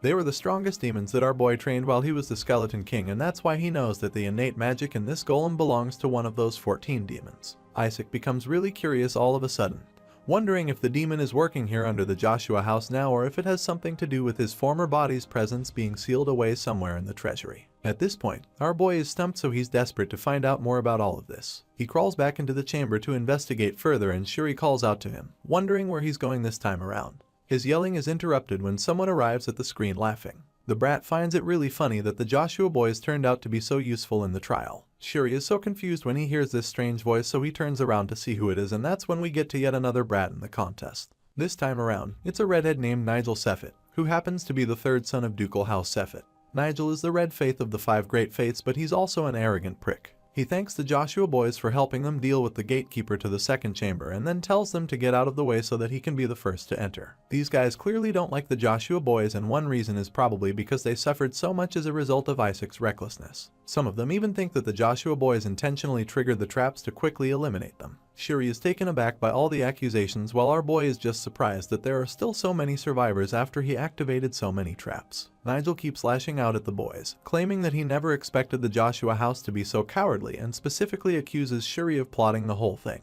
Once again, the poor guy ends up taking the blame for something he had nothing to do with. He tries to clear his name, assuring the other candidates that he's not working with Isaac. Bro literally falls on his knees to exonerate himself, but he's simply ignored. Nigel is more concerned with finding out how a 1-year-old baby managed to dodge all the traps without getting caught in one. It doesn't make any sense to him, so he starts a little investigation and instantly spots the artifact around our boy's neck. He snatches the ring with blistering speed, believing that our boy's insane luck must have something to do with it. After stealing the ring, he calls out to his buddies, telling them that they'll be able to avoid all the traps moving forward, but even Shuri is disappointed at his guessing instincts because he's way off. Besides feeling sorry for the clueless redhead, Shuri also wonders why Isaac is being so calm about the situation. He knows that the baby would never let some steak from him without fighting back, so it's really suspicious. Nigel and his gang continue their journey and advance toward the second chamber, claiming that they don't need the Joshua boys anymore. The redhead thinks about the Skeleton King's body and how it's something that even past saints and saintesses were unable to bring back. As far as he's concerned, it now belongs to House Sephet of Red Faith. Nigel is so confident that he'll bring back the trophy because he believes that the ring he stole will protect him from the traps. Unfortunately, he quickly finds out that he's dead wrong because after only a few steps into the chamber, he activates a trap that burns him immensely. The inferno rages on, and as the other candidates scream in agony, Shuri finally realizes why Isaac didn't fight back earlier. It turns out that our boy was baiting them on purpose, and now that they've cleared the path, the Joshua boys can easily advance into the second chamber. Shuri carries our boy on his shoulders once again, and they make their way past the burned candidates lying around them. Isaac laughs smugly as he looks over the wiped out competition, thinking about how all the mines and similar traps in the second chamber were set off by Nigel's carelessness. This time around, he's the one who thanks the redhead for his sacrifice. As much as he took out a good portion of the competition with this sly move, he notices that there are some other kids still following him closely. Those guys have been waiting for him to clear the path for them each time, and they seem to be really fans. They feel that he has divine energy, which isn't a surprise at all since he's from the Saintess's family after all. To them, Nigel was dumb to think the ring would save him. As far as they're concerned, there's no way someone from Joshua would be so cowardly. These guys are practically fangirling at this point, but Isaac isn't even slightly flattered by their words. Whisper suggests that they've learned of his master's magnificence, but our boy makes it clear that he doesn't need their reverence. While all of that is happening, Shuri just wishes he could tell those guys at the back to run for their lives because the little monster on his shoulders is even more terrifying than any demon. The ass-kissers keep showering Isaac with praise, claiming that he's definitely the saint if there's really one among them. At this point, our boy is starting to get irritated by all of this, but he keeps his cool, and that's when one of them introduces himself. This cute little guy is Paris Julius, the second prince of the Julius kingdom, and he claims that it's a pleasure to meet the youngest son of Joshua. Hearing this, Isaac's eyes widen with realization. He knows that the Julius kingdom is the one at the east of Hela and remembers hearing that their prince received a divine blessing. With this in mind, he starts to think that Paris might actually be useful after all. A while later, they arrive at the next important location, so our boy pulls on Shuri's hair to make him stop. They've finally reached the gate to the third chamber, and once again, another loud voice welcomes the candidates. The voice reveals that this third chapter is the Chamber of Rumination. Just then, several stone angels appear before them as the voice encourages them to demonstrate their courage and resolve. Hearing this, the Askissers at the back start to celebrate because they realize that they were right to follow Isaac instead of Nigel, and for some reason, they also believe that this means the Skeleton King's body is theirs. The hooded angel at the entrance goes on to tell them what their mission is. He assures them that the test here is simple, but then goes on to reveal that they have to defeat the angels, including him. At the moment, our boy still looks pretty overwhelmed, like he's in awe or something. Unlike him, the other candidates are already pumped up, feeling excited to face off against the stone angels to claim their honor. After staring at the gatekeeper for a while, a mischievous grin creeps up on Isaac's face because he suddenly realizes something that is going to be very useful. With this in mind, he concludes that this chamber is going to be a lot of fun and then informs Shuri that the gatekeepers are lying. This makes sense to Shuri for some reason because he's already created a pattern in his mind. The first chamber was the Chamber of Selection, where Isaac ran recklessly. The second one was the Chamber of Tranquility, where Isaac couldn't hold back at all. This third chamber is the Chamber of Rumination, but that word is just the hint that Shuri needs. He needs to remember what happened in the first and second chambers, and since Isaac did the exact opposite to scale through, Shuri concludes that they must not attack the gatekeepers. All of a sudden, our boy orders the other candidates to go over to the side, and they do so without hesitation. Shuri is confused when he sees this because he does understand why the toddler is helping them. But then again, he figures that the child has Joshua blood, and so that means he can still show acts of kindness despite literally being the devil. Even though it's quite faint, Shuri understands that the boy must have inherited the virtue of the Saintesses somehow. With this in mind, he starts to think that he might have misjudged the baby all this time. Shuri starts to see the crazy toddler in a different light, feeling that he's probably just like the Saintess, and that he'll show the others the correct path. Unfortunately, he's about to take all of this back really soon because our boy is about to do something really crazy. In the blink of an eye, Isaac hurls a huge blast of fire magic at the gatekeeper's face, which leaves Shuri absolutely dumbfounded.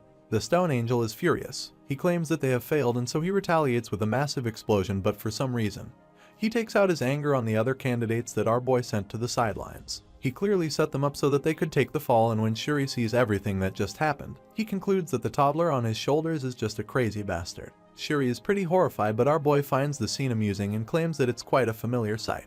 The hooded angel is revealed to actually be a demon who tells them that true saints are not foolish enough to trust the words of others so easily. It turns out that the reason our boy kept staring at the gatekeepers before was because he recognized them from his past life. These stone angels are actually puppets made from the magic of the 14 elite demons as well, and that's why he knows that they are regarded as the lying dolls. After successfully making a fool of the other candidates, our boy laughs maniacally and tells her demons that it's time to teach those brats the bitter struggles of life. While Isaac is going crazy with power, Shuri just looks so overwhelmed by the fact that he's stuck with such an unpredictable baby with a penchant for destruction. The lying dolls unleash huge fiery blasts on the poor kids that were foolish enough to trust Isaac. They all scream in horror and try to run away, but the attacks are ceaseless and it doesn't take long for some of them to start crying. The worst part about their situation right now is the fact that Isaac and Shuri are no longer anywhere to be found. Apparently, our boy used a magic spell to make himself and his cousin invisible to the other candidates and even the destructive fire demons. The terrified kids don't understand where the Joshua boys went because they were just here with them a few seconds ago. While they're all trying to avoid getting blown to bits, they also start searching for Isaac and Shuri. Speaking of the two Joshua boys, they're standing only a few feet away but no one can see them. Shuri watches in horror as the candidates run for their lives while Isaac seems to be having a lot of fun watching them. He finally got to try out his rank 6 holy invisibility art and it definitely didn't disappoint.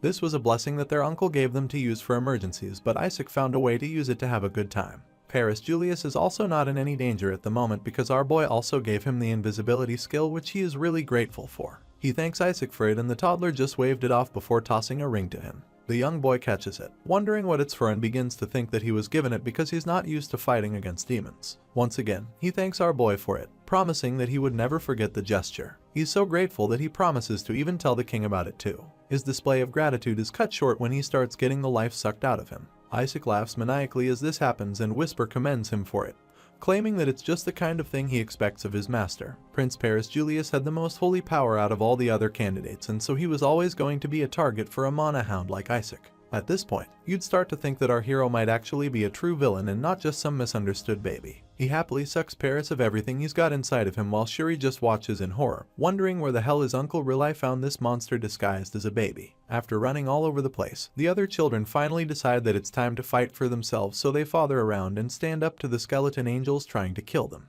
One creates a shield to block their attacks while another activates his holy defense art. They work together to defend themselves against the demon, but the creature is extremely powerful and unfazed by their efforts. The lying doll tells them to simply accept their punishment, but they refuse to back down, so once they've activated their defense art, they can finally launch an attack together. Just when the boy at the back is about to launch the magical blast, something shocking happens and it's like he gets knocked out cold all of a sudden. His partner is shocked when this happens and begins to panic because now he's all alone in the fight.